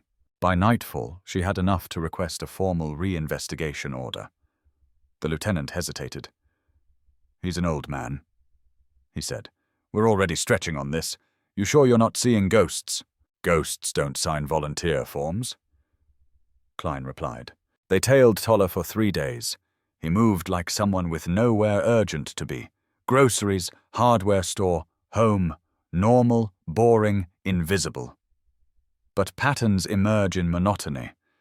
He drove east every Sunday, past the outskirts of Snoqualmie, down a side road that used to lead to the trailhead near the ravine, now fenced, posted, forgotten. Each time he parked for exactly 30 minutes, engine off before heading back. Paying respects, maybe, or checking that nothing had shifted beneath the soil. On the 4th day, they intercepted him on the return drive. Patrol lights flared in the mirrors. He pulled over calmly, no protest. In his glove compartment, a hunting knife, blade worn but polished, and a small Polaroid of a young woman sitting on a bus bench, dated 2000. Lila Compton. On the back, the same handwriting. She trusted us. At the precinct, Toller didn't ask for a lawyer. He just sat, hands folded, eyes on the table. When Klein entered, he looked up and said, "He told me you'd come." "Walsh?" He nodded. "He said you'd start digging again once you got bored with your own success." "Tell me about Lila," he sighed. "She wanted a ride. Danny said we could help. She looked cold, scared. That's all I remember before it got bad." "You were there." "I was there," he said. "But I didn't." He wanted to make it look clean. He said nobody'd believe me if I told. Klein leaned in. "And Hannah?" His face twisted. "He called me again that year. Said he'd messed up, needed help. I said no. I thought he meant something else. Then I saw her face on the news. I knew. I wanted to go to the police, but I didn't. Cowards easier." "Why now?" she asked. "Why send me the photo?" He blinked. "Wasn't me," he said. "But I figured it'd get your attention. You've been visiting the ravine." He nodded once. "I keep waiting for her to forgive me." "Which one?" He closed his eyes. "Both." When it was over, when the confession was typed and signed, Klein stood outside under the station awning and let the drizzle hit her face. The case files would double now. Lila Compton's murder, connected officially to the Reed case, charges pending against a second man whose guilt came too late to matter. Toller would die in custody before the trial finished. Walsh would deny everything from his cell. The media would barely notice. There was no headline for "another layer of rot found under the first." But for a moment, standing there, Klein felt something loosen. Not peace, not closure, just the quiet satisfaction of knowing that the story was no longer half told. The ravine had given up both its secrets. As she walked to her car, a streetlight flickered above her, humming with static. She glanced up and saw her reflection faintly in the wet asphalt. Tired eyes, grey hair, a badge catching the glow. Behind her, through the rain, the city blurred into motion again. Alive, indifferent. Justice was never clean. It was a process of excavation, digging through layers of lies until you hit something solid, even if what you find is ugly. Klein drove home with the window cracked open, rain misting her arm. Somewhere behind her, deep in a file room that smelled of dust and ghosts, 2 boxes now sat side by side. Reed, Hannah, Compton, Lila. The labels were neat, the ink still wet. And under the weight of their names, the cold city exhaled, just once, before the rain began again. The story doesn't fade. It just changes frequency. By spring, the news cycle has moved on. But deep inside the department, the cold case unit hums with low, steady energy. The kind that comes from knowing ghosts don't sleep. Toller's death in custody makes the papers for a day, a small paragraph wedged between weather updates and sports. No mugshot, no legacy. Suspect dies awaiting trial. That's it. The world forgets. But Sarah Klein doesn't. For her, that single line lands like unfinished business. She keeps going through the debris the two men left behind, overlapping timelines, photographs of girls at bus stops, fragments of rope, map coordinates circled in red. The more she stares, the less it feels like two killers operating in tandem, and more like a chain reaction. A sickness that moved from one man to another, each inheritance darker than the last. Walsh, she realizes, might not have been the origin. He'd just perfected someone else's pattern. Priya stays late with her now, the glow of two monitors painting their faces blue. There's something else in these, she says, pointing at the evidence logs. Check this. Camera film seized from Tola's garage. Sarge. Half the negatives were never developed. Klein exhales through her nose, the way she does when she senses another descent into the unknown. Run it through the lab, she says. Let's see who's still staring at us from 20 years ago. When the images come back, they're worse than expected. Grainy snapshots, badly lit, all taken from inside a car. Parking lots, sidewalks, bus shelters. Always the same frame. A young woman walking alone, unaware she's being watched. Some of them are identified victims, Hannah and Lila among them. But others are strangers. Different hair, different faces, same look of casual solitude before a shutter blinked from the dark. There are 8 rolls of film, 6 women never linked to any known disappearance. The date stamps range from 1997 to 2006, Priya whispers, flipping through contact sheets with gloved hands. You think he? Klein shakes her head. Not all. Maybe not any. But someone kept these for a reason. Someone catalogued them. She looks closer. Every photograph has a tiny number written in the lower corner, white ink visible only when tilted under light. The handwriting matches neither Walsh nor Tola. It's smaller, more precise. Another hand. Another presence. The pattern widens. Klein pulls Tola's prison recordings, the routine calls all inmates make under supervision. Most are to a sister in Spokane, a few to a halfway house counselor. But one number appears multiple times, unlisted, never answered. The call duration is always 9 seconds, the exact time it takes for a machine to connect, recognize silence, and disconnect. The number is traced to a deactivated pager service in Oregon that stopped existing in 2005. A dead channel. It shouldn't mean anything, yet it prickles. She digs deeper, tracing the service back through defunct billing records. A name surfaces, half buried in bureaucratic shorthand. Caldwell Investigations, Bellevue, WA. A private security contractor once hired by Seattle PD for auxiliary search coordination during the Hannah Reid case. She stares at the screen. Caldwell. The name rings faintly from an old witness list. A civilian consultant who volunteered equipment during the initial search in 2001. She finds his file. Robert Caldwell, retired sheriff's deputy, age 73. Lives north of the city, waterfront property. Married, widowed, quiet. His volunteer record shows he provided search drones and mapping software before such things were standard. Back then, he'd been considered a visionary. Now he's just another ghost in a long chain. Klein drives out alone. The house sits near the edge of Puget Sound, half hidden behind overgrown hedges. A rusted boat trailer leans against the side of the garage. Wind pushes grey water against the shore, making that hollow slap sound that comes when the tide wants in. Caldwell answers the door after several knocks. He's tall, wiry, hair like silver wire. His eyes are pale blue, not cold, but emptied. Detective, he says, before she introduces herself. Took you long enough. He lets her in without another word. The living room smells of salt and old photographs. Framed commendations hang on the wall, sun-faded. On the coffee table sits a box of cassette tapes neatly labeled with years. 1999, 2000, 2001, the years everything happened. You worked with us on the Reed case, Klein says carefully. I organized the search grids. He replies, before command pulled civilians. Too much liability. You kept records. Of course, someone had to remember. Klein studies him. You knew Toller. Briefly. And Walsh? A pause. The faint hum of the sea fills it. He was one of my contacts, Caldwell says at last. He brought me information from the field, said he wanted to help.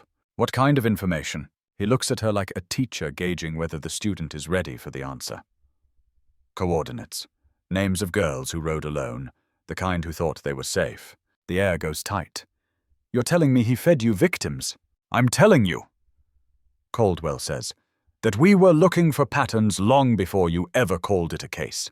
The city has hundreds of missing persons a year. Someone had to organize the data. Someone had to find the ones no one else was counting. Klein's voice drops. And what did you do when you found them? He doesn't answer, just turns toward the window, watching rain streak down the glass. You should listen to the tapes, he says softly. They'll tell you what I told them. She takes